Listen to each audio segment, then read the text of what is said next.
ബിസ്മില്ലാഹിർ റഹ്മാനിർ റഹീം. ലോകത്ത് എത്രയോ ആളുകൾ സ്ത്രീയെക്കുറിച്ച് നിർവചനം പറഞ്ഞാൽ തന്നെ നാവുകൾ മാറുകയില്ല. ലോകത്തെല്ലാവരും സ്ത്രീയെക്കുറിച്ച് വളരെ വിശാലമായി തന്നെ പറഞ്ഞിട്ടുണ്ട്. എത്ര നാരീസ്തു പൂജ്യന്തേ രമന്തേ തത്ര ദേവത. സ്ത്രീ എവിടെ ആദരിക്കപ്പെടുന്നുവോ അവിടെ ദേവന്മാര് സാധിക്കുമെന്നാണ് ഹൈന്ദവതയുടെ പുരാണം. എത്ര നാരീസ്തു പൂജ്യന്തേ രമന്തേ തത്ര ദേവത. സ്ത്രീ എവിടെ ആദരിക്കപ്പെടുന്നുവോ അവിടെ ദേവന്മാരുടെ പ്രസാദ സ്ഥാനമാണെന്നാണ് ആർഷഭാരതത്തിന്റെ ദർശനം ലോകത്തോട് പറഞ്ഞത്. മാതൃദേവോ ഭവ, മാതാവിനെ ദേവിയെ പോലെ കണക്കാക്കണമെന്ന് പറഞ്ഞ്, മാതാവിനെ ദേവിയെ പോലെ കണക്കാക്കണമെന്ന് പറഞ്ഞ ലോകത്ത് ധാരാളം സ്ത്രീകളെ പുരാണങ്ങൾ പറഞ്ഞ് മനസ്സിലാക്കി തരുന്നുണ്ട്. ധാരാളം പുരാണങ്ങളെ, ധാരാളം സ്ത്രീ കഥാപാത്രങ്ങളെ നമുക്ക് കാണാം. സ്വന്തം ഭർത്താവായ ധൃതരാഷ്ട്രരുടെ കാഴ്ച നഷ്ടപ്പെട്ടപ്പോ എന്റെ ഭർത്താവ് കാണാത്തതൊന്നും എനിക്ക് കാണണ്ട എന്ന് പറഞ്ഞ് കറുത്ത തുണി കൊണ്ട് കണ്ണു മൂടിക്കെട്ടിയ ഗാന്ധാരിയെ ഇതിഹാസമാണ് ലോകത്ത് പരിചയപ്പെടുത്തി കൊടുത്തത്. ഭർത്താവ് ചാരിത്രശുദ്ധിയിൽ ഭയന്നപ്പോ ഭൂമി പിളർന്നിക്ക് താഴേക്ക് ഭൂമിയുടെ ഉള്ളിലോട്ട് കടന്നുപോയ സീതാദേവി രാമായണത്തിന്റെ കഥാപാത്രമാണ്. നാളെ വൈകുന്നേരം സൂര്യൻ അസ്തമിച്ചാൽ നിന്റെ ഭർത്താവ് തലപൊട്ടിച്ചിതറുമെന്ന് മഹർഷി ശപിച്ചപ്പോൾ ആ ഭർത്താവിന്റെ മരണം തടയാൻ ധ്യാനം ചെയ്തിട്ട് സൂര്യബന്ധന മന്ത്രം നടത്തിയ സൂര്യബന്ധന മന്ത്രത്തിലൂടെ സൂര്യന്റെ അസ്തമനം പോലും തന്റെ ഭർത്താവിന്റെ ജീവൻ രക്ഷിക്കാൻ വേണ്ടി കാണിച്ചു കൊടുത്ത ശീലാവതി പുരാണം ലോകത്ത് പരിചയപ്പെടുത്തി കൊടുത്ത സ്ത്രീകളുടെ കഥാപാത്രത്തിന്റെ ഏറ്റവും മൂർധന്യമായ അവസ്ഥയിൽ നിൽക്കുന്നതാണ് പാർവതി. ഹൈന്ദവരുടെ പ്രമാണപ്രകാരം പരമശിവന്റെ വലതുഭാഗത്ത് പാർവതി ഇരുന്നാലേ പരമശിവന് നിഗ്രഹത്തിന് ശക്തി ഉണ്ടാകൂ എന്നതാണ് ഹൈന്ദവതയുടെ സന്ദേശം. ഞാൻ ഈ പറയുന്നത് ലോകത്ത് മുഴുവന് സ്ത്രീകളെ, ലോകത്തിന്റെ മുഴുവന് മഗ്ദലന മറിയം, കന്യാമറിയം ബൈബിളിന്റെ സംഭാവനയാണ്. പക്ഷേ അതിനേക്കാളൊക്കെ മുമ്പ് സ്ത്രീ ആരാണ് എന്ന് ലോകത്തോട് പറഞ്ഞു കൊടുത്ത, എന്താണ് സ്ത്രീ എന്ന് പറഞ്ഞ, പിതോ രക്ഷതി കൗമാരെ ഭർത്തോ രക്ഷതി യൗവനെ പുത്രോ രക്ഷതി വാർദ്ധക്യേ ന സ്ത്രീ സ്വാതന്ത്ര്യമർഹതി. മനു മഹർഷിയോട് ആരോ ചോദിച്ചു, ആരാണ് സ്ത്രീ? ആ ചോദ്യത്തിന് മനു പറഞ്ഞ മറുപടി ഇതായിരുന്നു. ഇവിടെയാണ് ഞാനും എന്റെ സഹോദരങ്ങളെ ഖുർആൻ പറഞ്ഞ സ്ത്രീ ആരാണെന്നറിയണമെങ്കിൽ 14 നൂറ്റാണ്ടുകൾക്ക് മുമ്പ് ജനിച്ചു വീടുന്ന കുഞ്ഞു പെണ്ണാണെന്നറിഞ്ഞാൽ അതിനെ ജീവനോടെ കുടിച്ചുമൂടിയ, പെണ്ണിന് ജീവിക്കാനുള്ള സ്വാതന്ത്ര്യം നഷ്ടപ്പെട്ടു പോയ, മക്കാ മണലാരുണ്യത്തിന്റെ ചുട്ടുപടുത്ത് കിടക്കുന്ന മണൽത്തരികൾ പോലും കഥനം കൊണ്ട് കണ്ണുകൾ മുഴുവനും അടച്ചുപോയ, ഒരു പെണ്ണിന്റെ നിലവിളി കേൾക്കാൻ പോലും അവളുടെ പുഞ്ചിരി കേൾക്കാൻ മക്കാ ഭൂഖണ്ഡത്തിന് കഴിയാതിരുന്ന 6-ാം നൂറ്റാണ്ടിലെ കാട്ടറബികൾ ജനിച്ച പെണ്ണിനെ മുഴുവൻ ജീവനോടെ കുഴിച്ചു മൂടുമ്പോ വിശുദ്ധമായ ഖുർആൻ പറഞ്ഞതുപോലെ വൈദാ ബുശ്ശിറ അഹദുഹും ബിൽഉൻസാ വല്ല വജ്ഹുഹു മുസ്വദ്ദൻ വഹുവ കലീം യതവാറാ മിനൽ ഖൗമി മിൻ സൂഇ മാ ബുശ്ശിറ ബി അയുംസികുഹു അലാ ഹൂനിൻ അം യദുസുഹു ഫിത്തുറാബ് അലാ സാഅ മാ യഹ്കുമൂൻ. വൈദാ ബുശ്ശിറ അഹദുഹും ബിൽഉൻസാ, എവിടെയെങ്കിലും ഒരു പെൺകുഞ്ഞു ജനിച്ചു എന്നറിഞ്ഞാൽ പിന്നീട് മക്കാ കുഫാറുകളുടെ ചിന്ത എന്താണെന്നറിയുമോ?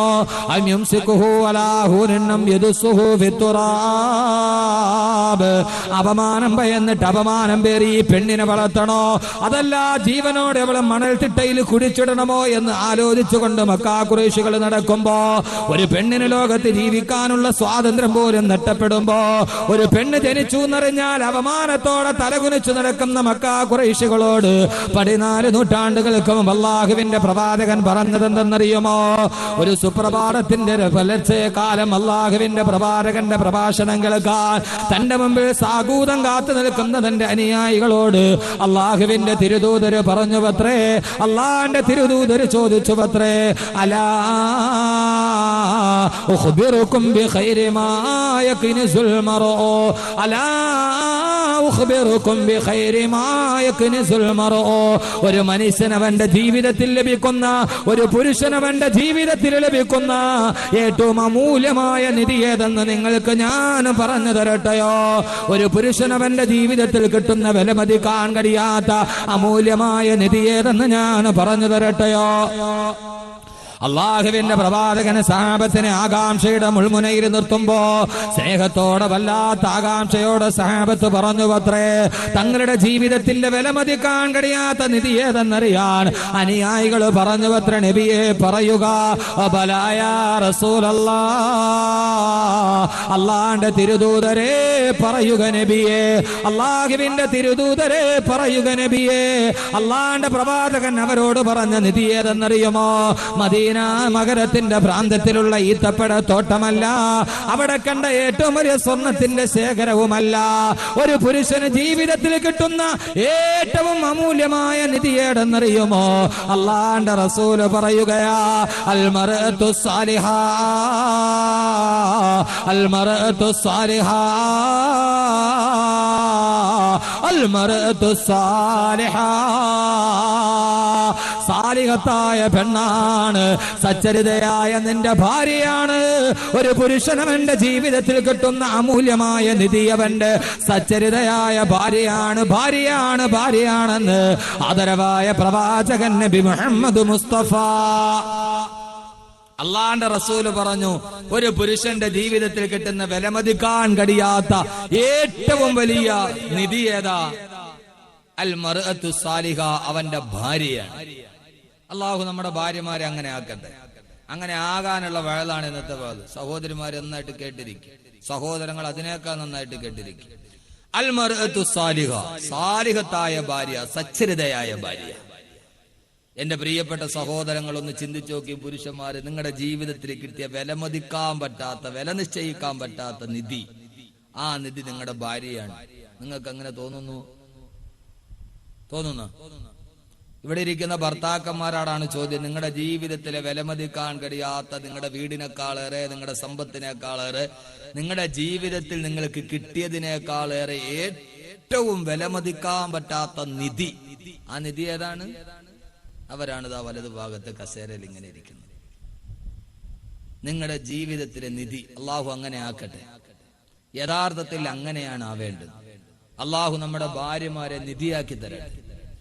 ആദരവായ റസൂലുള്ളാഹി സ്വല്ലല്ലാഹു അലൈഹി വസല്ലം പറഞ്ഞു, അപശകുനമുണ്ടെങ്കിൽ അത് 3 കാര്യങ്ങളാണ്. അശ്ഉമു ഫീ സലാസത്തി അഷിയ. നമ്മൾ ചിലര് പറയില്ലേ, ഓ ഇതൊരു ലക്ഷണം കെട്ടാന്ന് പറയില്ലേ? സാധാരണ പറയാറില്ലേ, ഇതും ഉണ്ടായിരിക്കണം, ഇന്നലെ ഞാൻ വരാത്തോണ്ടാണ്. പിന്നെ സാധാരണ നമ്മൾ പറയില്ലേ, ഇതൊരു ലക്ഷണം ബറക്കത്തില്ലാത്ത സാധനമാണ്. സഹോദരങ്ങളെ, ആകെ ആദരവായ റസൂലുള്ളാഹി പറഞ്ഞു, ഏതെങ്കിലും കാര്യത്തിൽ ദുർലക്ഷണമുണ്ടെങ്കിൽ അത് 3 കാര്യങ്ങളിലാണ്. ഒന്ന് വീട്.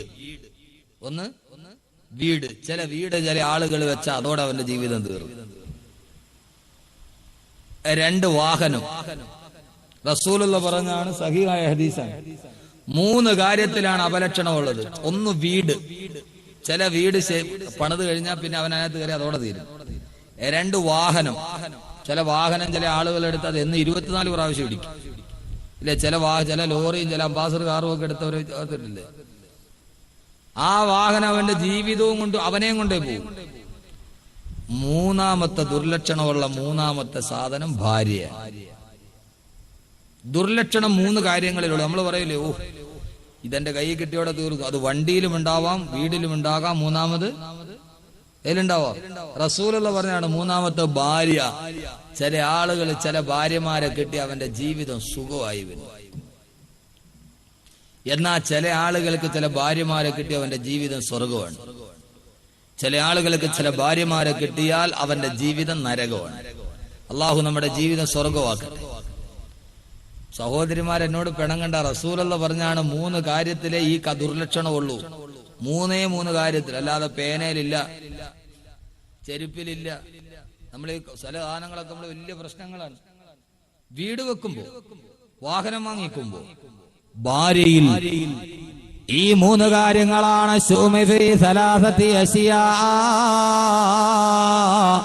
ഈ 3 കാര്യങ്ങളിലാണ് ദുർലക്ഷണമുള്ളതെന്ന് ആദരവായ പ്രവാചകൻ നബി മുഹമ്മദ് റസൂലുള്ളാഹ്.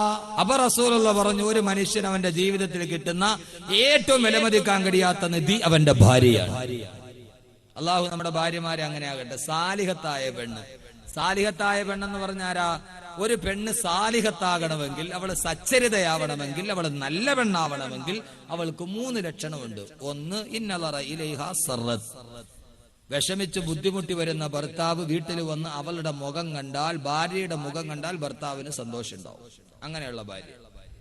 ഒന്ന്, അവളുടെ മുഖത്ത് നോക്കിയാൽ ഭർത്താവിന്റെ ദുഃഖം മാറി സന്തോഷം ഉണ്ടാവണം. രാവിലെ മുതൽ വൈകുന്നേരം വരെ കഷ്ടപ്പെട്ട് വീട്ടിൽ കഷ്ടപ്പെട്ട് ബുദ്ധിമുട്ട് കടവും കടത്തിന് മുകളിൽ കടവുമായിട്ട് വീടിന്റെ മുമ്പിൽ എത്തുമ്പോ തന്നെ സ്വീകരിക്കാൻ വേണ്ടി ഉമ്മറപ്പടിയിൽ കാത്തു നിൽക്കുന്ന ഭാര്യയെ കാണുമ്പോൾ ആ ഭർത്താവിന് സന്തോഷം ഉണ്ടായാൽ, പാടിയത് യേശുദാസാണേലും പറഞ്ഞതിൽ കാര്യമുണ്ട്, പൂമുഖവാതുക്കൽ സ്നേഹം തുളുമ്പുന്ന പൂന്തിങ്കളാണ് എന്റെ ഭാര്യ. ആ ഒരു പൂന്തിങ്കളാണ് നിന്റെ ഭാര്യയെങ്കിൽ, ഞാൻ ഒത്തിരി തമാശ പറഞ്ഞു എന്നാണ് പറയാം. അതുകൊണ്ട് ഞാനിപ്പോ തമാശ പറയണില്ല, ഞാൻ ഗൗരവത്തിൽ നിന്ന് പ്രസംഗിക്കാം. ഞാൻ ഇന്ന് ചിരിക്കുന്നുമില്ല, തമാശയും പറയുന്നില്ല. റാവുനമാരിക്കാൻ പോയി, നമ്മളെ മരിച്ച നരസിംഹറാവു ഇല്ലേ, ഞാൻ ഇന്ന് ചിരിക്കുന്നുമില്ല, തമാശയും പറയുന്നില്ല. അപ്പോ രണ്ട് തന്റെ ഭർത്താവ് എന്തു പറഞ്ഞാലും ആ ഭാര്യ വഴിപ്പെടും, അനുസരിക്കും. 3 ഭർത്താവിന്റെ അഭാവത്തിൽ അവന്റെ സ്വത്തും അവളുടെ ശരീരവും അവൾ മറ്റുള്ളവരിൽ നിന്ന് സൂക്ഷിക്കും. ഈ 3 കാര്യങ്ങൾ ചെയ്താൽ ഒരു പെണ്ണ് സാലിഹത്തായ പെണ്ണാണ്. എന്റെ സഹോദരിമാര് ചിന്തിക്കുക, ഞാനൊരു സാലിഹത്തായ ഭാര്യയാണോ? എന്റെ മുഖം കണ്ട ഭർത്താവിന് സന്തോഷം വരുമോ? ഞാൻ എന്റെ ഭർത്താവ് പറയുന്നതെല്ലാം അനുസരിക്കുന്നുവോ? ഞാൻ എന്റെ ഭർത്താവിന്റെ അഭാവത്തിൽ സൂക്ഷിക്കേണ്ടതെല്ലാം അവന്റെ സ്വത്തും എന്റെ ശരീരവും ഞാൻ സൂക്ഷിക്കുന്നുവോ? ഈ 3 കാര്യങ്ങൾ ഉണ്ടായാൽ ഒരു പെണ്ണ് സാലിഹത്തായ പെണ്ണാണെന്ന് ആദരവായ പ്രവാചകൻ നബി മുഹമ്മദ് മുസ്തഫ. സഹോദരിമാരെ, നാം ജീവിക്കുന്നിടത്തോളം നമുക്കൊരു സാലിഹത്തായ സഹോദരങ്ങളെ, നമ്മുടെ ഭാര്യമാരുടെ നല്ല ഭാര്യയാവണ്ടേ? അതിന് ആദ്യം നീ നല്ല ഭർത്താവണ്ട, അപ്പൊ ഒരു നല്ല ഭാര്യയാവും. ഇൻഷാ അല്ലാഹ് ഇന്ന് പേടിക്കേണ്ട, നാളെ പുരുഷന്മാരുടെ കാര്യം ഞാൻ പറഞ്ഞോളാം. ഇന്ന് സ്ത്രീ എന്ന് പറയുന്നതാണ് വിഷയം. എന്നാൽ ഒരു യഥാർത്ഥ സ്ത്രീ ആരാണ്? ശ്രദ്ധിച്ചു കേട്ടോളൂ. യഥാർത്ഥ സ്ത്രീ ആരാണ്? സ്ത്രീ എന്ന് പറയുന്ന വിഷയം പറയുന്നതിന്റെ കാരണം എന്താ? ബഹുമാനപ്പെട്ട ഖലീലുല്ലാഹി ഇബ്രാഹിം നബി അലൈഹി സ്വലാത്തു വസ്സലാം, ഇബ്രാഹിം നബിയുടെ മകൻ ഇസ്മായിൽ നബി വിവാഹം കഴിച്ചു. അവർ രണ്ടുപേരും വേറെ ഒരു സ്ഥാനത്ത് താമസമാണ്. ഇബ്രാഹിം നബി ഒരു ദിവസം തന്റെ പുത്രന്റെ വീട്ടിലെത്തി, ഇസ്മായിൽ നബിയുടെ വീട്ടിൽ. ആ സമയത്ത് ഇസ്മായിൽ നബി വീട്ടിലുണ്ടായിരുന്നില്ല. ഇത് വലിയ വിശാലമായൊരു വിഷയമാണ്. അതുകൊണ്ട് അതിന്റെ പ്രസക്ത ഭാഗങ്ങൾ മുഴുവൻ നമുക്ക് പറയാം. ഇബ്രാഹിം നബി വീട്ടിലില്ല. മരുമകൾക്കറിയില്ല എന്നത് തന്റെ ഭർത്താവിന്റെ പിതാവാണ്, കണ്ടിട്ടില്ല. ഭക്ഷണമൊക്കെ കൊടുത്തു, വീട്ടിൽ കയറ്റിയിരുത്തി. എല്ലാം കഴിഞ്ഞ് പോകാൻ നേരം ഇബ്രാഹിം നബി എന്ന വയോധികൻ പറഞ്ഞു ഭാര്യയോട്, നിന്റെ ഭർത്താവ് ഇസ്മായിൽ വരുമ്പോ പറയണം, ഗയ്യിർ ബാബക മിനൽ ബൈത്തി, വീടിന്റെ വാതില് ശരിയല്ല, അതൊന്ന് മാറ്റിവെച്ചേക്കാൻ പറയണം. ഇസ്മായിൽ നബി വന്നപ്പോ ഭാര്യ വിവരം പറഞ്ഞൊരു വൃദ്ധനായ ആള് വന്ന് പറഞ്ഞു, ഗയ്യിർ ബാബക മിനൽ ബൈത്തി, വീടിന്റെ വാതില് വലിയ മോശമാണ്, മാറ്റാൻ പറഞ്ഞു. ഇസ്മായിൽ നബി പറഞ്ഞു, വന്ന എന്റെ വാപ്പയാണ്, നിന്നെ തലാക്കിലിരിക്കുന്നു, പൊക്കോളാൻ പറഞ്ഞു. ആ വീടിന്റെ വാതില് ശരിയല്ല എന്ന് പറഞ്ഞ നിന്നെ കുറിച്ചാണ്, നീ ഒരു നല്ല ഭാര്യയല്ല. ഇബ്രാഹിം നബിക്ക് ഇഷ്ടപ്പെട്ടില്ല ആ പെണ്ണിന്റെ പെരുമാറ്റം. ആ പെണ്ണിനെ മാറ്റി, രണ്ടാമത് വിവാഹം കഴിച്ചു. പതിവ് പോലെ ഇബ്രാഹിം നബി വന്നപ്പോ ഇസ്മായിൽ നബി വീട്ടിലില്ല. രണ്ടാമത് വിവാഹം കഴിച്ച ഭാര്യ മരുമകൾ ഇബ്രാഹിം നബിക്ക് ഭക്ഷണമൊക്കെ കൊടുത്തു. എല്ലാം കഴിഞ്ഞ് പോകാൻ നേരം ഇബ്രാഹിം നബി പറഞ്ഞു, നിന്റെ ഭർത്താവ് വരുമ്പോ പറയണം, സബ്ബിത്ത് ബാബക മിനൽ ബൈത്തി, വീടിന്റെ വാതില് നല്ല വാതിലാണ്, ഈ വാതില് തന്നെ നിലനിർത്താൻ പറയണം. തിരിച്ചു വന്നപ്പോൾ ഇസ്മായിൽ നബി വന്നപ്പോൾ ഭാര്യ വിവരം പറഞ്ഞു. ആ സമയത്ത് ഇസ്മായിൽ നബി പറഞ്ഞു, വന്നതെന്റെ പിതാവാണ്, നീയൊരു നല്ല ഭാര്യയാണെന്നാണ് അദ്ദേഹം അഭിപ്രായം രേഖപ്പെടുത്തിയത് എന്ന് ഇസ്മായിൽ നബി പറഞ്ഞു വന്നു. ഞാൻ ഈ കഥ പറയാൻ കാരണം, എന്റെ സഹോദരങ്ങളെ, ഇബ്രാഹിം നബി ഒരു ഭാര്യയെ ഉപമിച്ചത് വീടിന്റെ വാതിലിനോടാണ്. ഒരു സമൂഹത്തിന്റെ വാതിലാണ് പെണ്ണ്, ഒരു വീടിന്റെ കവാടമാണ് പെണ്ണ്. വാതില് ശരിയല്ലെങ്കിൽ പിന്നെ വീടെത്ര നന്നതായിട്ടും കാര്യമുണ്ടോ? വാതില് ശരിയല്ല എങ്കിൽ എത്ര വലിയ വീടാണെങ്കിലും വീട് കൊണ്ട് കാര്യമുണ്ടോ? ഒന്നാമത് വാതിലിന് കുഴപ്പം വന്നാൽ ചെറിയ വാതിലാണെങ്കിൽ വീടിന്റെ അകത്ത് കയറാൻ പറ്റില്ല. രണ്ടാമത് വീട് എത്ര വലുതാണെങ്കിലും ഫ്രണ്ട് വാതില് ദുർബലമാണെങ്കിലോ നമ്മളില്ലാത്ത സമയത്ത് കള്ളനകത്ത് കയറും, വിലപിടിപ്പുള്ള പലതും കറന്നുകൊണ്ടുപോകും. അതുകൊണ്ട് വീടിന്റെ വാതിലാണ് പെണ്ണ്. മൂന്നാമതിന് വേറൊരർത്ഥം കൂടിയുണ്ട്. നമ്മളൊരു വീട് വെച്ചാൽ ഏറ്റവും കൂടുതൽ നന്നായിട്ട് മനോഹരമായി കൊത്തുപണിയൊക്കെ ഉണ്ടാക്കി വെക്കുന്നത് വീടിന്റെ പ്രധാനപ്പെട്ട വാതിലാണ്. അതുപോലെ നിന്റെ വീട്ടിൽ ഏറ്റവും കൂടുതൽ മനോഹരമാകേണ്ടത് നിന്റെ ഭാര്യയാണ്, നിന്റെ സ്ത്രീയാണ്. സംസ്കാരം കൊണ്ട് മനോഹരതയാകേണ്ടത് നിന്റെ ഭാര്യയാണെന്ന് ഇബ്രാഹിം നബി അലൈഹി സ്വലാത്തു വസ്സലാം പറയുമ്പോ ഒരു കുടുംബത്തിന്റെ ഏറ്റവും വലിയ സംസ്കാരം അളക്കപ്പെടുന്നത് പെണ്ണിന്റെ സംസ്കാരമാണ്. സാധാരണ നമ്മൾ പറയാറുണ്ട്, അവൻ വലിയ ആളായിട്ട് നടക്കാൻ, അവന്റെ വീട്ടിലെ പെണ്ണിന്റെ കോലം കണ്ടോ? അവൻ വലിയ ആളാണ്, പക്ഷെ അവന്റെ വീട്ടിലെ പെണ്ണുങ്ങളുടെ അവസ്ഥ കണ്ടോ? ഒരാളുടെ കുടുംബത്തിന്റെ സംസ്കാരം എന്തെന്ന് വിലയിരുത്തുന്നത് ആ വീട്ടിലെ സ്ത്രീകളുടെ സംസ്കാരത്തിലൂടെയാണ്, ആ വീട്ടിലെ സ്ത്രീകളുടെ നാഗരികതയിലൂടെയാണ്. അതുകൊണ്ട് എന്റെ പ്രിയപ്പെട്ട സഹോദരങ്ങളെ, ആദ്യമായി ഒരു നാട്ടിൽ നന്നാകേണ്ടത് പെണ്ണാണ്, പെണ്ണാണ്, പെണ്ണാണ്, പുരുഷനല്ല. കാരണം ആദ്യം ഒരു വീട്ടിൽ നന്നാകേണ്ടത് പെണ്ണാണ്, രണ്ടാമതാണ് പുരുഷൻ നന്നാകേണ്ടത്. കാരണം പുരുഷൻ എന്ന് പറയുന്നതിനേക്കാളേറെ പെണ്ണ് കുടുംബത്തിന്റെ വിളക്കാണ്, അവളതിന്റെ നിലവിളക്കാണ്, അവളതിന്റെ കവാടമാണ്. മാത്രമല്ല, ഒരു പെണ്ണ് നന്നായാൽ ആ നാട്ടിലെ 100 പുരുഷന്മാര് നന്നാവും.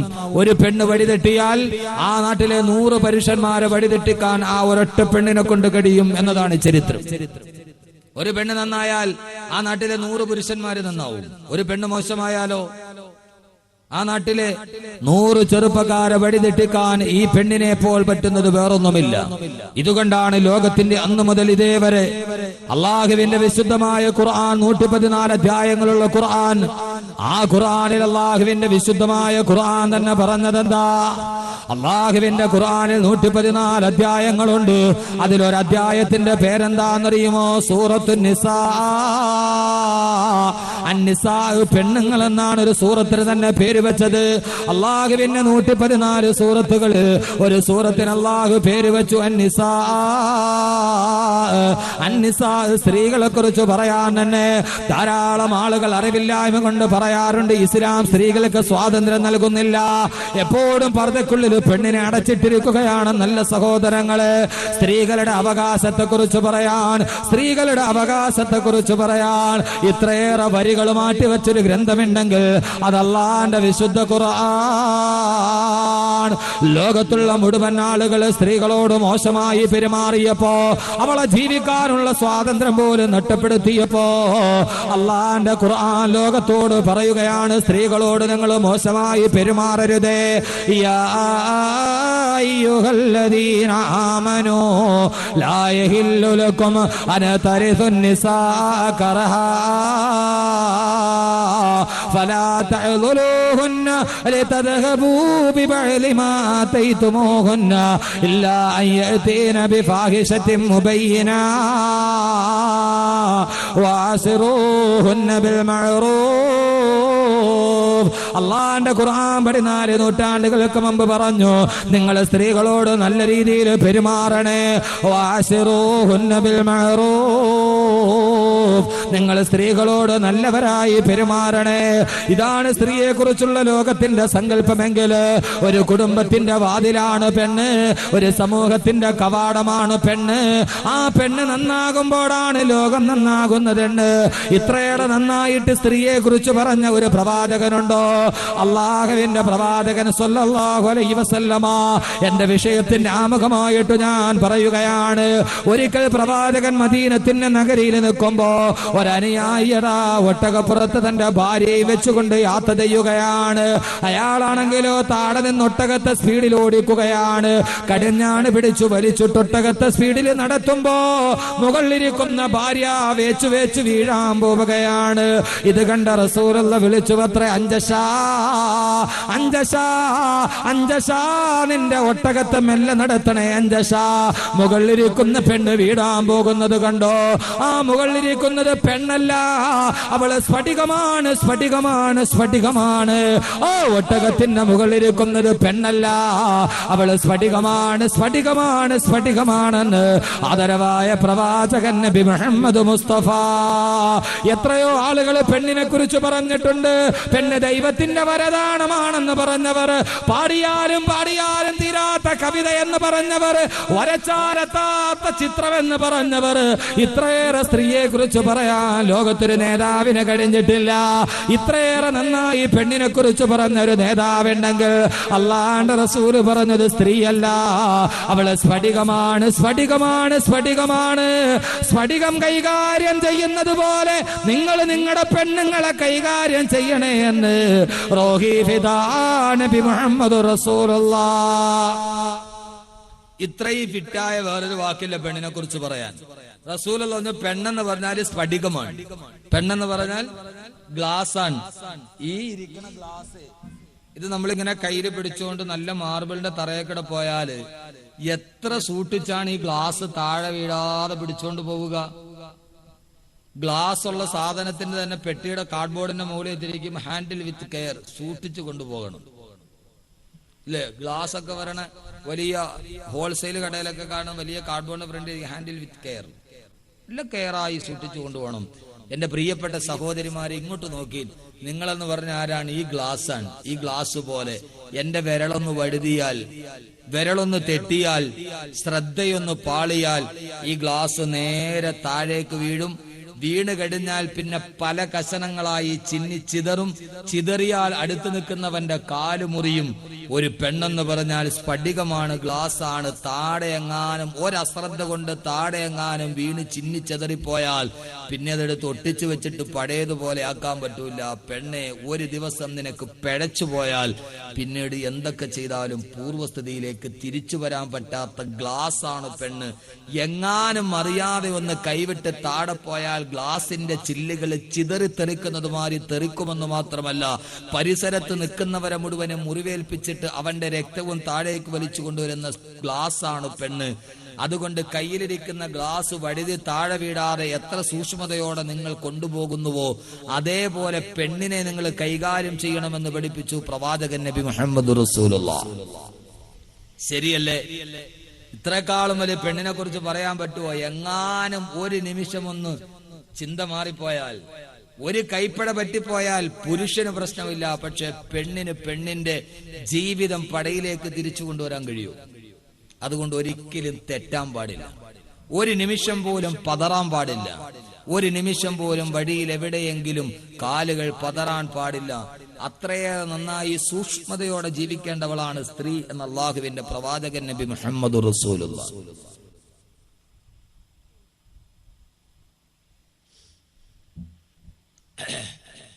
അപ്പൊ അതുകൊണ്ട് എന്ത് ചെയ്യണം? ഇവിടെയാണ് നാം ഖുർആനിലെ സ്ത്രീ എന്ന് പറയുന്ന വിഷയം കൈകാര്യം ചെയ്യുക. എന്റെ പ്രിയപ്പെട്ട സഹോദരങ്ങളെ, സഹോദരിമാരെ, വളരെ ശ്രദ്ധയോടെ കേൾക്കുക. അള്ളാഹുവിന്റെ ഖുർആൻ പറയുന്നു ഒരു സ്ത്രീ ആരാണ്, ഒരു സ്ത്രീ ആരാണ്. നിങ്ങൾ കേട്ടുകൊള്ളുക. എന്റെ വിഷയത്തിലോട്ട് കടക്കട്ടെ ഞാൻ.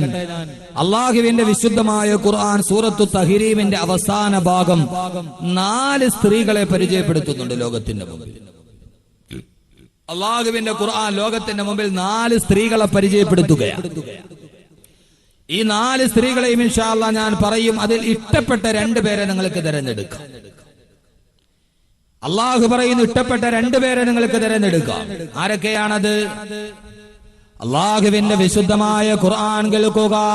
അല്ലാഹു മസലൻ ലില്ലദീന കഫറു ഇംറഅത നൂഹിൻ വഇംറഅത ലൂത് കാനതാ തഹത അബ്ദൈൻ മിൻ ഇബാദിനാ സാലിഹീൻ ഫഖാനതാഹുമാ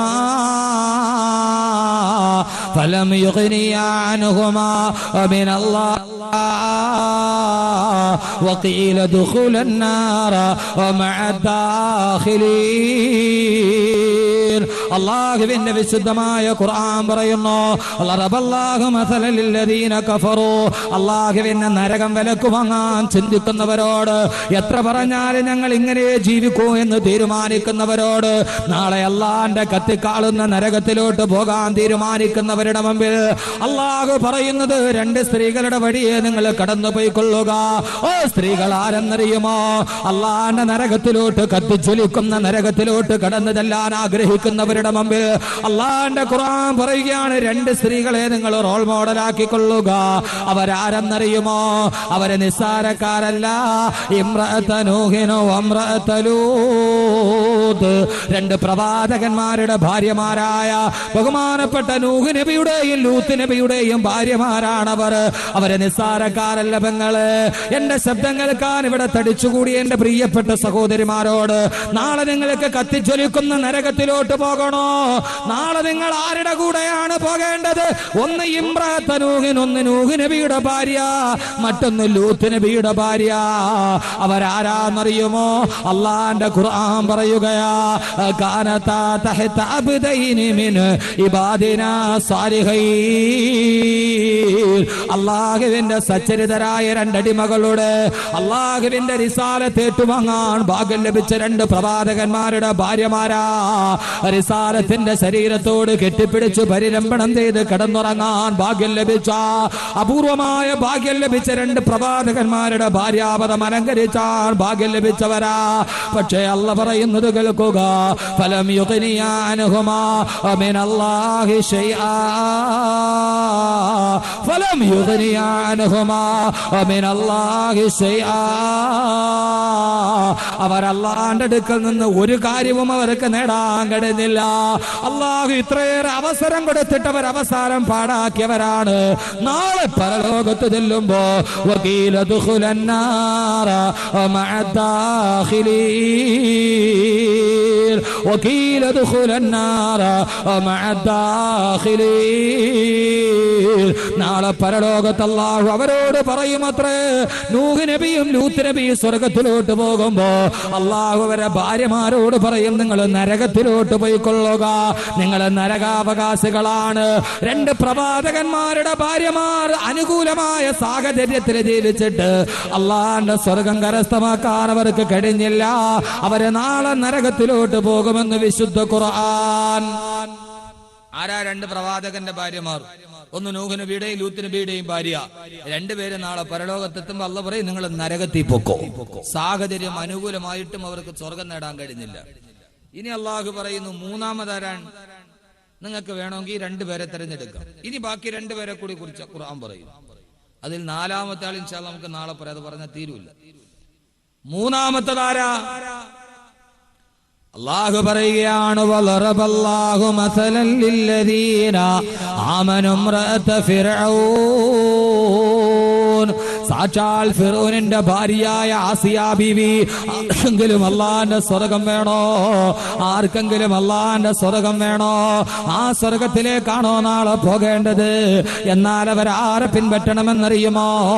അള്ളാന്റെ ഖുർആൻ പറയുക, സ്വർഗത്തിലേക്ക് പോകേണ്ട പെങ്ങള്, നാളെ നിങ്ങൾ പോകേണ്ടത് എവിടേക്കാണ്? സ്വർഗമാണോ? എങ്കിൽ നിങ്ങൾ ആരുടെ കൂടെ നടക്കണമെന്നറിയുമോ? ഇംറഅത ഫിർഔൻ. സാക്ഷാൽ ഫിറൗനിന്റെ ഭാര്യയെ നിങ്ങൾ പുറകെ നടന്നുകൊള്ളുക.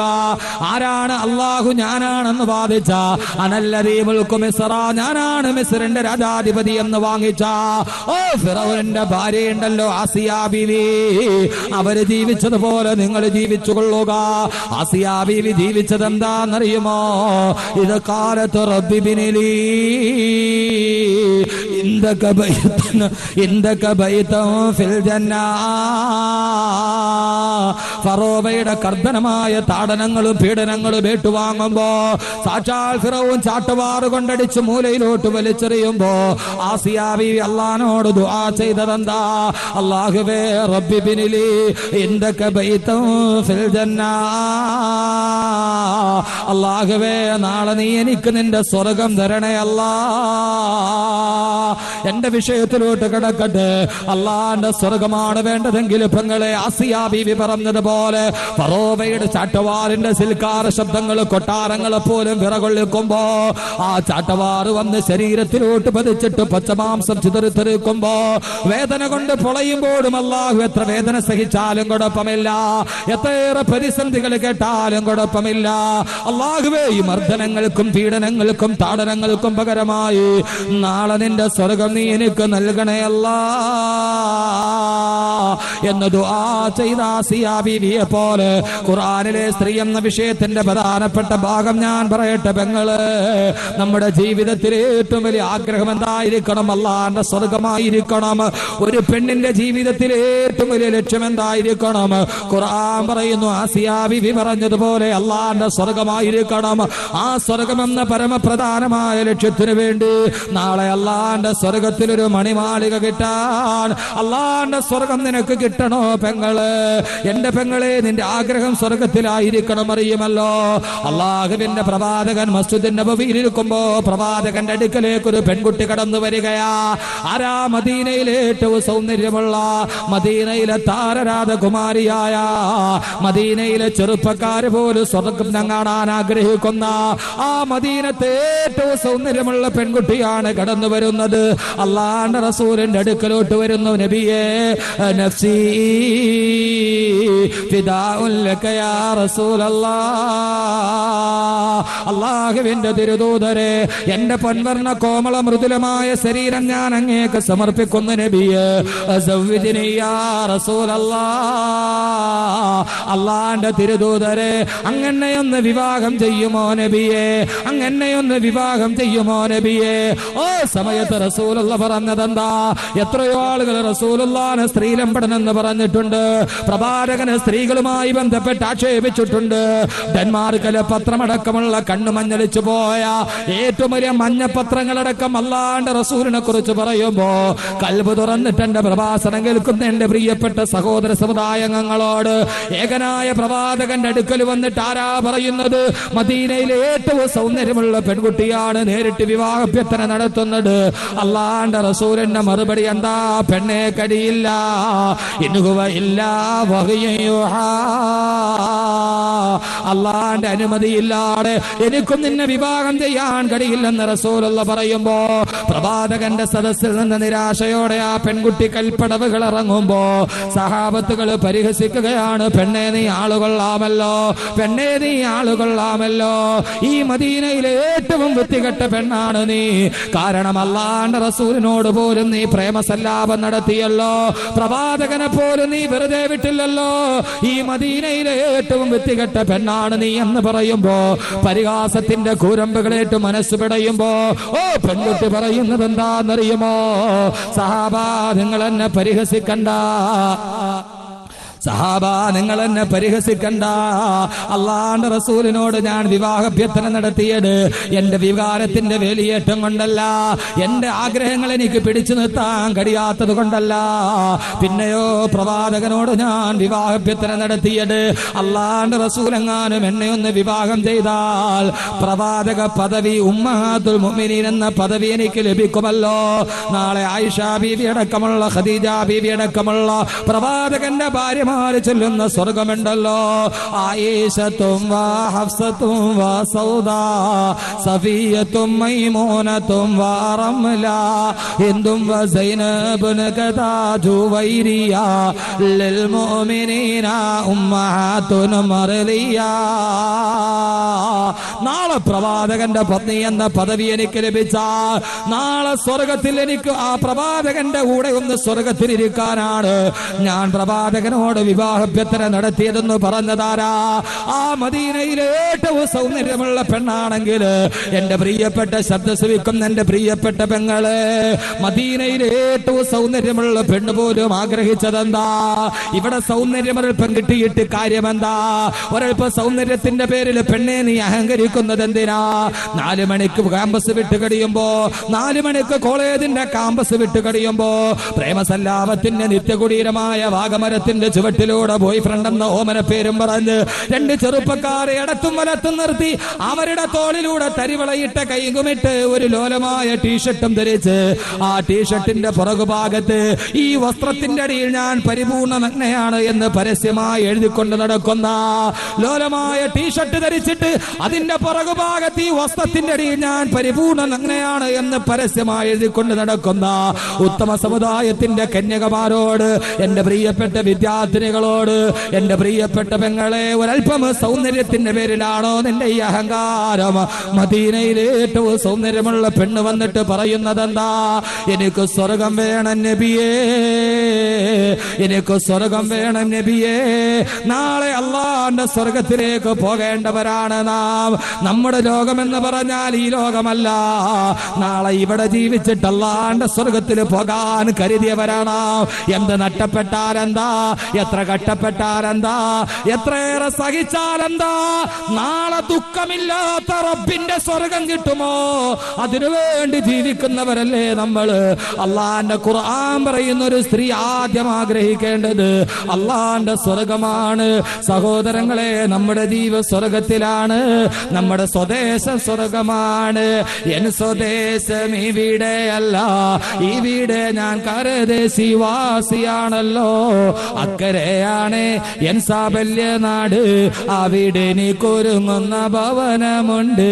അക്കരെയാണ് എൻ സാബല്യ നാട്, അവിടെ എനിക്കൊരുങ്ങുന്ന ഭവനമുണ്ട്.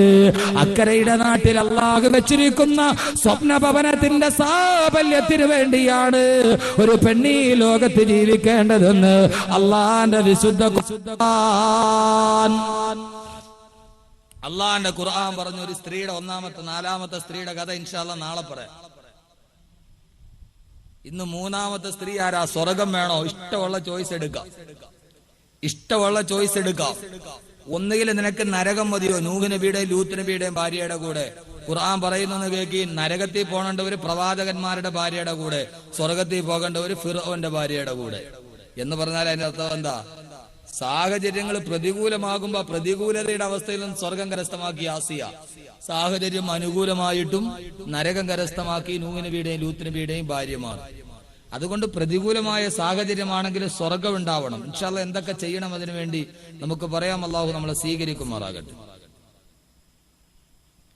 ഏത് വേണം? സ്വർഗം വേണോ അതല്ല ഈ ഭൂമി വേണോ? ഏത് വേണം? ഏതാ വേണ്ടത്? സ്വർഗം വേണോ ഇവിടെ വേണോ? എന്താ ഇവിടെ മതിയെന്നാ ചിരിച്ചെന്തല്ലാരും? ഇവിടെ മതിയെന്നാ കൊച്ചു പിള്ളേരാ?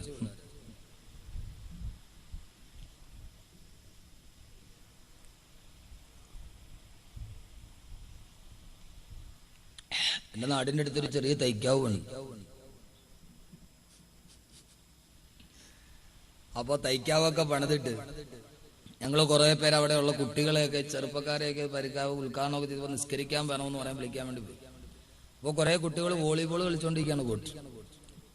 അപ്പോൾ ഞാൻ മദ്രസയിലൊക്കെ പഠിപ്പിച്ച പിള്ളേരാണ്. അപ്പൊ ഞാൻ അവരെ വിളിച്ചിട്ട് പറഞ്ഞു, മക്കളെ നിങ്ങൾ നിസ്കരിക്കാൻ വേണ്ടി ബാങ്ക് വിളിക്കുമ്പോൾ പള്ളിയിൽ വരണം. നിസ്കരിച്ചാൽ സ്വർഗം കിട്ടും, നിസ്കരിച്ചില്ലെങ്കിൽ സ്വർഗം കിട്ടൂല. ഇതിനേക്കാൾ നല്ല കളിയൊക്കെ സ്വർഗത്തിലുണ്ടാവും. നമുക്ക് അവിടെ പോയി കളിക്കുക, ഇവിടെ വെച്ച് കളിക്കാൻ വേണ്ടി ഇച്ചിരി നേരം സ്വർഗത്തിൽ പോകാൻ വേണ്ടി വരണം.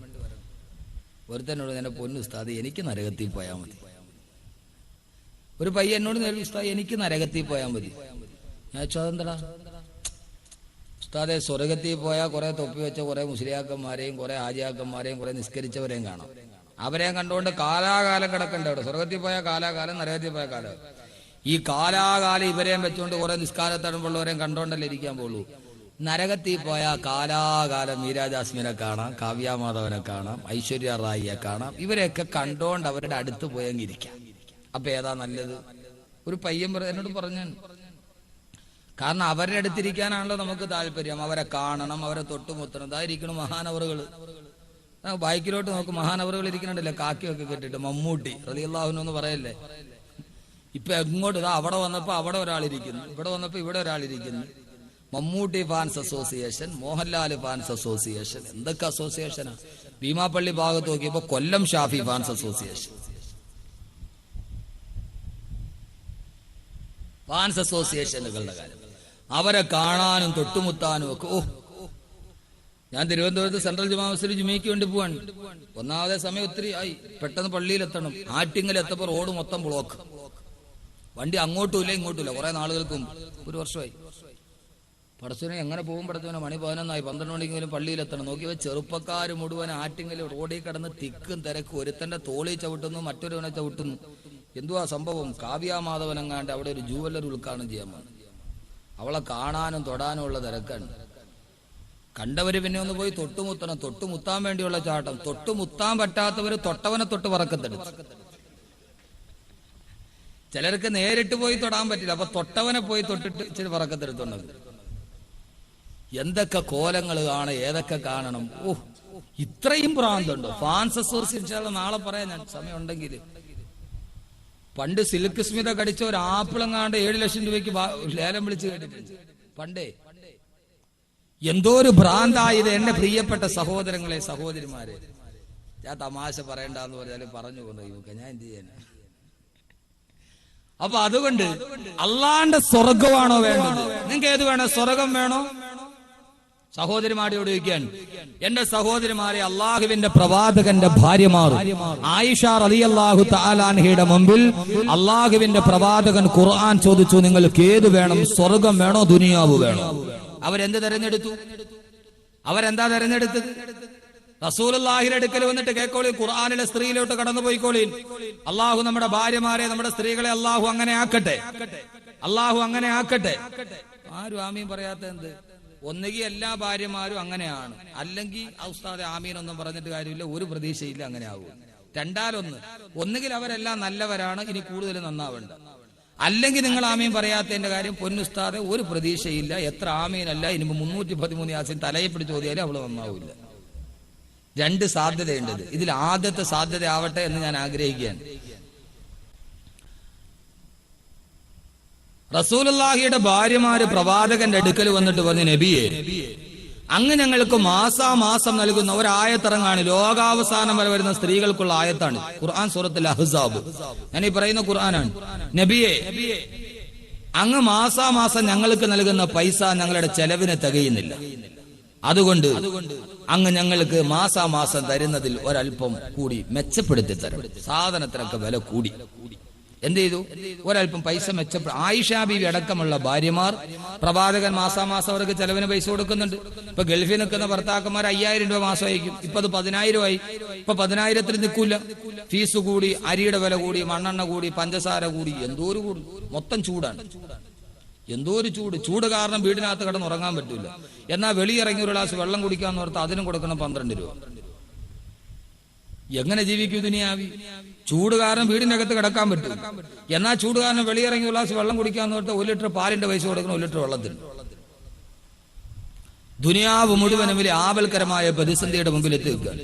കുടിവെള്ളത്തിന് പോലും ഭൗതിക ശാസ്ത്രജ്ഞന്മാരുടെ കണക്ക് പ്രകാരം അടുത്ത ഒരു 3-ാം ലോകമഹായുദ്ധം ഉണ്ടാകുന്നത് അണുവായുധത്തിന്റെ പേരിലല്ല, കുടിവെള്ളത്തിന് വേണ്ടി ലോകരാജ്യങ്ങൾ യുദ്ധം ഉണ്ടാക്കാൻ പോവാണ്.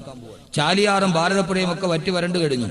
ഇനി 3-ാമൊരു ലോകമഹായുദ്ധം ഉണ്ടാകുന്നെങ്കിൽ അത് കുടിവെള്ളത്തിന് വേണ്ടിയായിരിക്കും. അപ്പൊ അങ്ങനെ പ്രവാചകൻ സാധനങ്ങൾക്ക് വില കൂടിയത് കൊണ്ട് പൈസയും കൂടുതൽ അടയ്ക്കണം. പണ്ട് 5000 അയച്ചിക്കായിരുന്നു ഗൾഫിൽ, ഇപ്പൊ 5000 വെച്ച് നടക്കുവോ? 10000 കൊടുക്കണം. അതേപോലെ പ്രവാചകന്റെ ഭാര്യമാര് വന്നിട്ട് പറഞ്ഞു, നബിയെ, ഞങ്ങൾക്ക് ഭക്ഷണം കഴിക്കാനും സാധനം വാങ്ങിക്കാനും അങ്ങ് തരുന്ന പൈസ ഞങ്ങൾക്ക് ചെലവിന് തികയുന്നില്ല നബിയെ, ഒരല്പം ഒന്ന് കൂട്ടിത്തരണം. കാരണം സാധനത്തിനൊക്കെ വില കൂടി. അപ്പൊ ന്യായമായും പള്ളിയിലെ ഇമാമിനും പറയാം ശമ്പളം കൂട്ടാൻ. തെളിവായില്ലേ? സാധനമൊക്കെ വില കൂടി. പണ്ട് അരിക്ക് 12 രൂപയായിരുന്നു, ഇപ്പൊ അരിക്ക് 22 രൂപയായി. സെക്രട്ടറി ജമാഅത്ത് കമ്മിറ്റി കൂടിയിട്ട് എന്തെങ്കിലും അടിയന്തരമായിട്ടൊരു തീരുമാനം എടുക്കണം. മണ്ണെണ്ണയ്ക്ക് വില കൂടി, പെട്രോളിന് അത് വേറെ സെക്രട്ടറിക്ക് ഇഷ്ടപ്പെട്ടു. അപ്പൊ തീർച്ചയായും സാധനങ്ങളുടെ വിലയനുസരിച്ച് വേതനവും കൂട്ടണം, സ്വാഭാവികമാണത്. ഇവിടെ ഓരോ ഭർത്താക്കന്മാരും പഠിച്ചോളീൻ, അള്ളാഹുവിന്റെ പ്രവാചകന്റെ അടുക്കൽ വന്നിട്ട് പൈസക്ക് പൈസ തന്നെ കിട്ടിയിട്ടല്ലേ പറ്റുള്ളൂ, അല്ലെ? പൈസക്ക് പൈസ തന്നെ വേണ്ടേ? അല്ലാതെ ഉസ്താദെ 1500 വറക്കത്തുണ്ടെന്ന് പറഞ്ഞാൽ പലചരക്കടയിൽ കൊണ്ടുപോയിട്ട് 10 രൂപ കൊടുത്തിട്ട് ബാക്കി 22 രൂപയ്ക്ക് വറക്കത്ത് കിട്ടുമെന്ന് പറഞ്ഞാൽ തരുമോ? ഉസ്താദിന് ശമ്പളം 1500 രൂപ, ബാക്കി നല്ല വറക്കത്തുള്ള പൈസയാന്നേ. ജീവിതത്തിൽ വറക്കത്തുണ്ടാവും. മർഹബ സ്റ്റോഴ്സിൽ പോയി ഒരു മർഹബ അല്ലേ അത് പോയി 22 രൂപ കൊടുക്കണം 1 കിലോ ജയരിക്ക്. അവിടെ അദ്ദേഹത്തിന് എടുക്ക പോയിട്ട് 10 രൂപ ഉള്ളൂ, ബാക്കി 12 രൂപയ്ക്ക് വറക്കത്ത് കിട്ടുമെന്ന് പറഞ്ഞാൽ കാര്യം നടക്കുമോ? 22 രൂപ കൊടുത്താലേ മർഹബേന്ന് 1 കിലോ അരി കിട്ടുള്ളൂ. പൈസക്ക് പൈസ തന്നെ വേണമല്ലോ. അല്ലെങ്കിൽ നിങ്ങൾ അങ്ങനെ, പണ്ട് ഭർത്താവ് ഗൾഫിൽ പോയി, ഭാര്യ ഇവിടുന്ന് കത്തെഴുതി, പിന്നെ എന്റെ ജീവിതത്തിൽ വലിയ കടവാണ്, പച്ചക്കറി കടയിൽ അബ്ദുൽ ഖാദർ കാക്കാക്ക് 600 രൂപ കടം, പലചരക്കടയിൽ ഗോപിനാഥിന് 200 രൂപ കടം, പാല് കടണം അണ്ണാച്ചിക്ക് 200 രൂപ കടം, പിള്ളേർക്ക് ട്യൂഷൻ എടുക്കണം മാസ്റ്ററിന് 300 രൂപ എടുക്കേണ്ട അതും കടം. അതുകൊണ്ട് മൊത്തം ഒരു 5000 രൂപ അയച്ചു തരണം. പാവപ്പെട്ടൻ പോയിട്ട് കുറെ നാളായുള്ളൂ. കത്തൊക്കെ വായിച്ചപ്പോൾ അവന് വലിയ വിഷമമായി. അയക്കാൻ 500 രൂപ ഇല്ല, 5000 രൂപ ഇല്ല. അപ്പൊ അവൻ തിരിച്ച് കത്തെഴുതി ഭാര്യയോട്, നീ തൽക്കാലം ക്ഷമിക്കുക, പൈസയൊന്നും ആയിട്ടില്ല, 5000 രൂപ അയക്കാനില്ല, അതുകൊണ്ട് നിനക്ക് അത്യാവശ്യമായിട്ട് തൽക്കാലത്തേക്ക് ഒരു 5000 ചുംബനങ്ങൾ അയച്ചു തരികയാണ്. ഭാര്യ ഇതൊക്കെ വായിച്ചിട്ട് പൈസ ഇല്ല, ഇതുകൊണ്ട് ഭാര്യ തിരിച്ച് കത്തെഴുതി, നിങ്ങൾ അയച്ചു തന്ന 5000 എണ്ണം ഇവിടെ കിട്ടി, അതിൽ 600 എണ്ണം പച്ചക്കറി കടയിൽ മൈദീൻ കാക്കാക്ക് കൊടുത്ത്, 200 എണ്ണം പലചരക്കടയിൽ ഗോപിനാഥന് കൊടുത്ത്, പിന്നെ 600 എണ്ണം കുട്ടികളെ പഠിപ്പിക്കാൻ വേണ്ടി വന്ന ട്യൂഷൻ മാഷിനും കൊടുത്തു. ഏതായാലും എണ്ണ വെച്ച് എറിച്ചിട്ടുണ്ട്. പൈസക്ക് പൈസയല്ലേ പറ്റുള്ളൂ, അല്ല പൈസക്ക് ഇത് കിട്ടിയിട്ട് കാര്യമുണ്ടോ?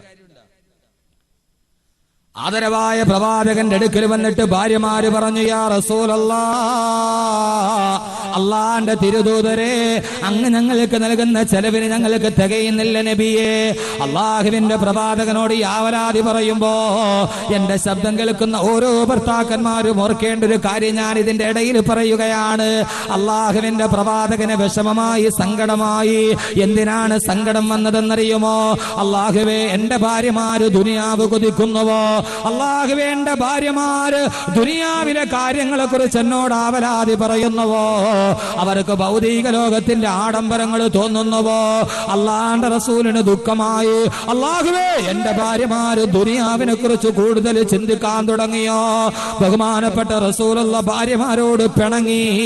എന്നിട്ട് റസൂലുള്ള വീട്ടിൽ പോകാതെ പള്ളിയിൽ പോയി താമസിക്കാൻ തുടങ്ങി. തന്റെ ഭാര്യമാര് ദുനിയാവിന്റെ ആഡംബരം പറയുമ്പോ അള്ളാന്റെ റസൂല് പിണങ്ങി പള്ളിയിൽ പോയി കിടന്നു പത്രേ. എന്റെ ശബ്ദം ശ്രവിക്കുന്ന ഭർത്താക്കന്മാരോട് എത്ര നിങ്ങൾ പറഞ്ഞാലും ശരി, നിന്റെ ഭാര്യക്ക് ദുനിയാവിനെ കുറിച്ചുള്ള ചിന്ത മാത്രമേ ഉള്ളൂ. നിന്റെ സ്വന്തം ഭാര്യ എപ്പോഴും നിനക്ക് ദുനിയാവിന്റെ കാര്യമാണോ പറയുന്നത്?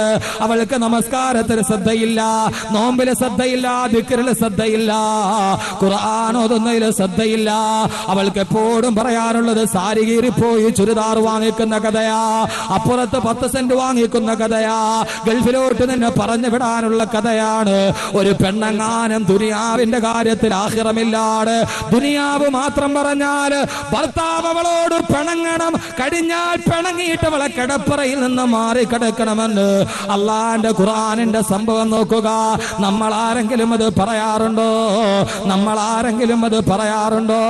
എന്റെ പെങ്ങളെ, നിങ്ങൾ ദുനിയാവിന്റെ ആഡംബരത്തിന്റെ കാര്യം മാത്രം ഭർത്താവിനോട് പറയുന്നുവോ? ഇത് ഖുർആനാണ്, ഖുർആനാണ്. എന്റെ ഭാര്യയെപ്പോഴും സാരിയുടെ കഥയാ പറയുന്നത്, അവളെപ്പോഴും ദുനിയാവിന്റെ കഥയാ പറയുന്നത്. ഒരിക്കൽ പോലും അവള് പറഞ്ഞിട്ടില്ല നമ്മൾ നിസ്കാരത്തിൽ ശ്രദ്ധ കുറച്ചുകൂടി വേണ്ടേ, കുറച്ചുകൂടി ദിക്റ് ചെല്ലണ്ടേ, നമ്മൾ ഇങ്ങനെ ജീവിച്ചാ മതിയോ, നാളെ ഖബറിൽ പോയി കിടക്കേണ്ടതല്ലേ? ദിവസമെങ്കിലും നിന്റെ ഭാര്യ നിന്നോട് പറഞ്ഞിട്ടുണ്ടോ? അല്ലാഹുവേ ഇണങ്ങി. അതോടൊപ്പം എന്റെ പെങ്ങന്മാരോട് ഞാൻ പറയുകയാ, അള്ളാന്റെ റസൂല് പറഞ്ഞൊരു ഹദീസ് കേൾക്കണോ? അർബഅത്തും മിനൻ നിസാഇ ഫിന്നാർ. 4 വിഭാഗം പെണ്ണുങ്ങൾ നരകത്തിലാണ്, 4 വിഭാഗം പെണ്ണുങ്ങൾ നരകത്തിലാണ്. സമയം കിട്ടിയാൽ ഇൻഷാ അല്ലാഹ് അത് ഞാൻ നാളെ പറഞ്ഞുകൊള്ളാം. അതിലൊരു വിഭാഗം പെണ്ണാരെന്നറിയുമോ? അള്ളാന്റെ റസൂല് പറയുകയാ, ലൈസ ലഹാ ഹമ്മുൻ ഇല്ലൽ അക്ലു വശ്ശുർബു വന്നൂം. അവൾ കുറക്കവും തീറ്റിയും കുടിയുമല്ലാതെ മറ്റൊരു ചിന്തയും ഇല്ലാത്ത പെണ്ണ്, ബാങ്ക് കേട്ടാല് നിസ്കരിക്കാത്ത പെണ്ണ്.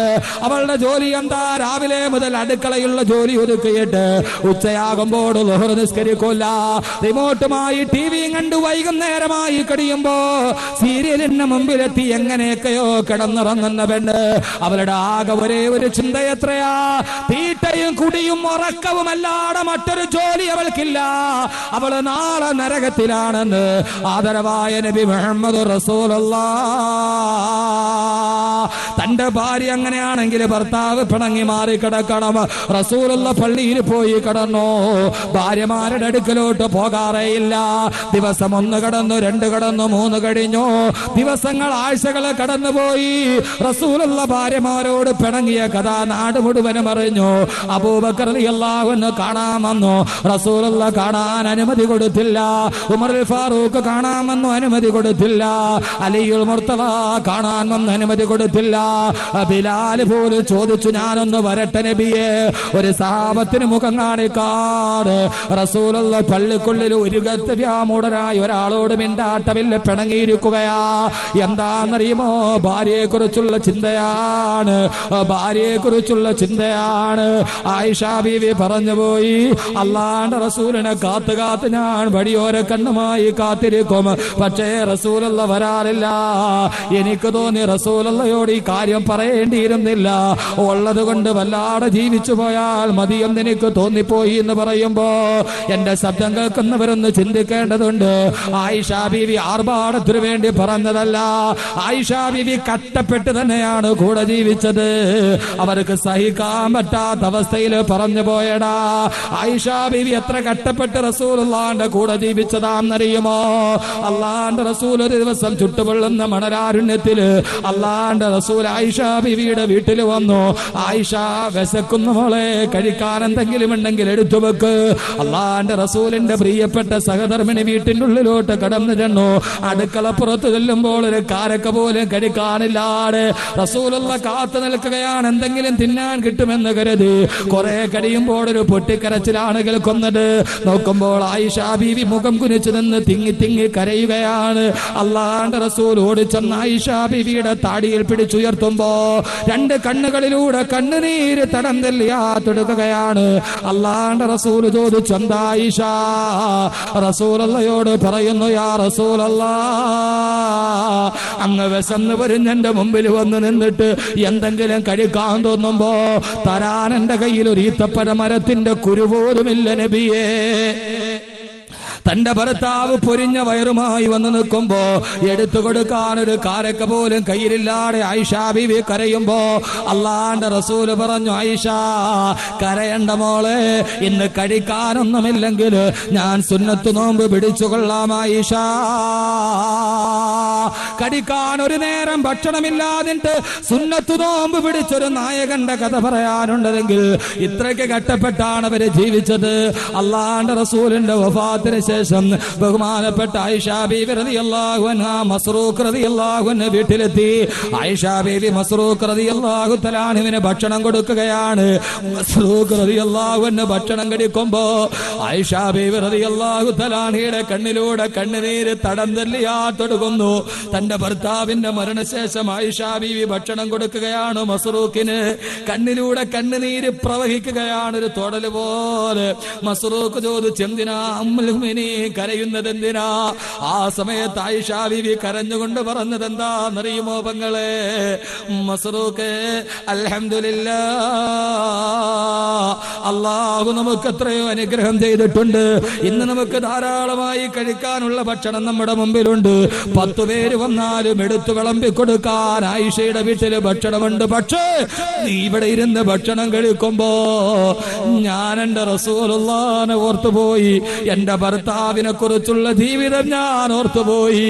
എന്റെ ഭർത്താവിന്റെ മുമ്പിൽ പൊരിഞ്ഞ വയറുമായി വന്നിട്ട് ഒരു കാരക്കയുടെ കീറെടുത്ത് കൊടുക്കാൻ എന്റെ വീട്ടിലുണ്ടായിരുന്നില്ല.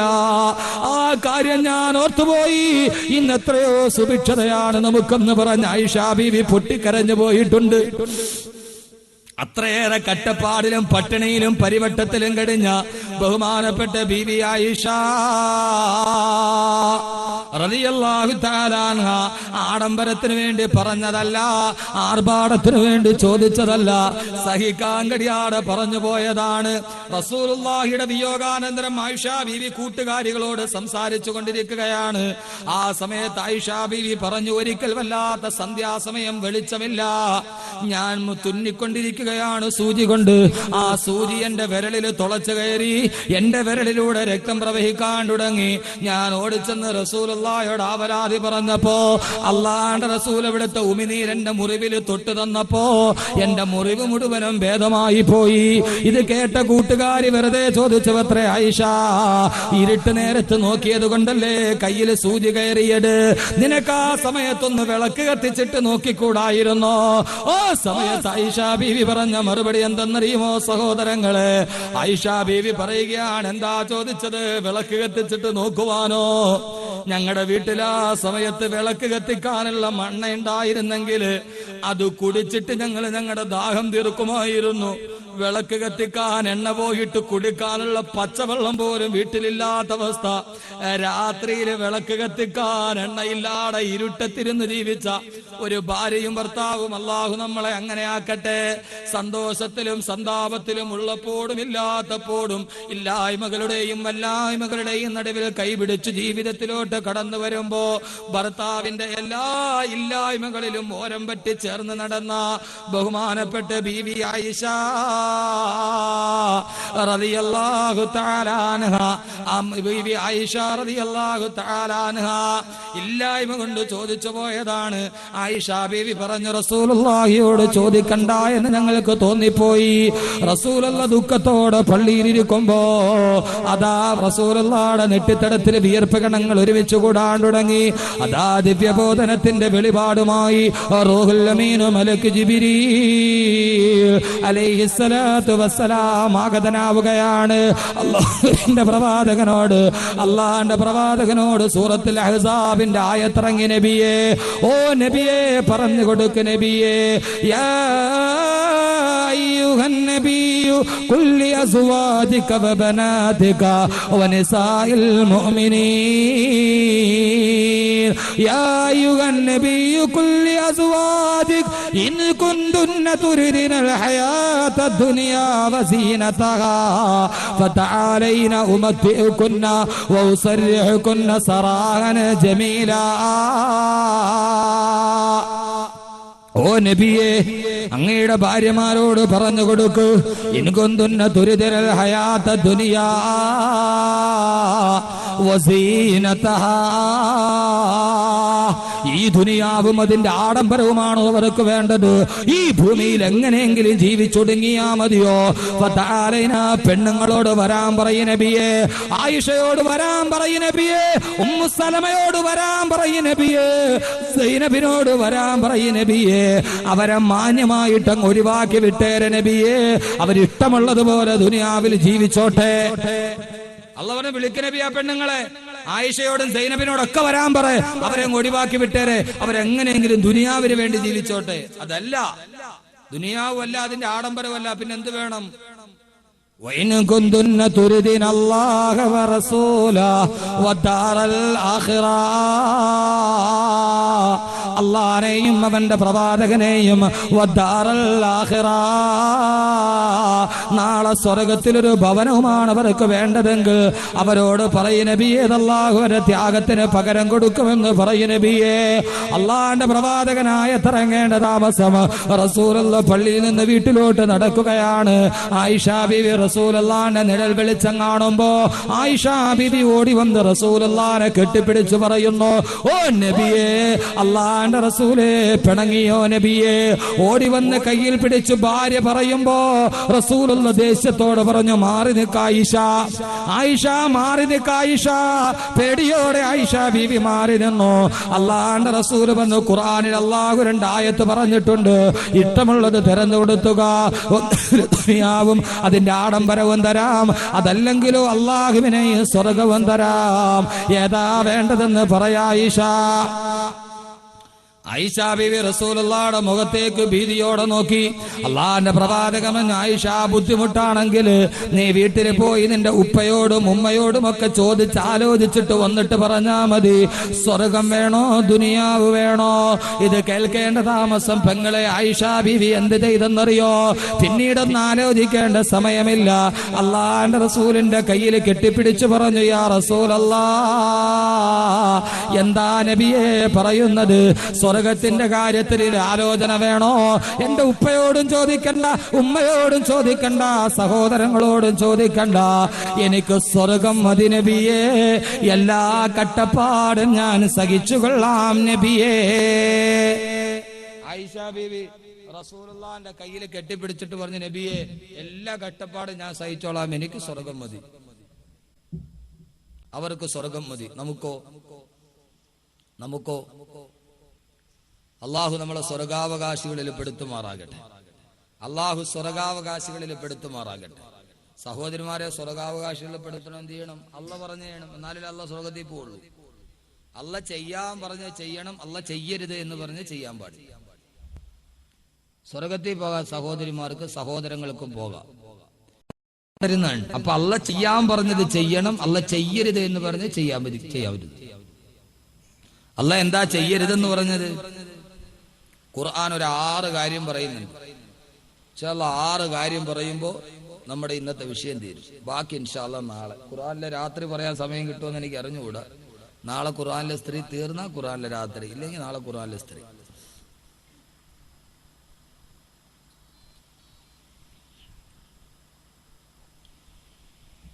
ഒരു 6 കാര്യങ്ങൾ ഖുർആൻ പറയുന്നു. ഇൻഷാല്ലാ അത് ചെയ്യും. സഹോദരങ്ങൾ നിങ്ങളുടെ ഭാര്യമാരെ കൊണ്ട് ചെയ്യാൻ വേണ്ടി ശ്രമിപ്പിക്കും, ചെയ്യിക്കാൻ വേണ്ടി ശ്രമിപ്പിക്കും. ഇൻഷാല്ലാ ചെയ്യൂലേ? മുസ്ലിയാർ ഇടി കിട്ടണ പരിപാടിയാണല്ലോ പറയുന്നത്. BP ഉണ്ട് ആർക്കെങ്കിലും? BP ഉള്ളവരുണ്ട്? BP എന്ന് പറഞ്ഞാൽ എന്തുവാ? ഭാര്യയെ പേടിയുണ്ടാകുന്നു.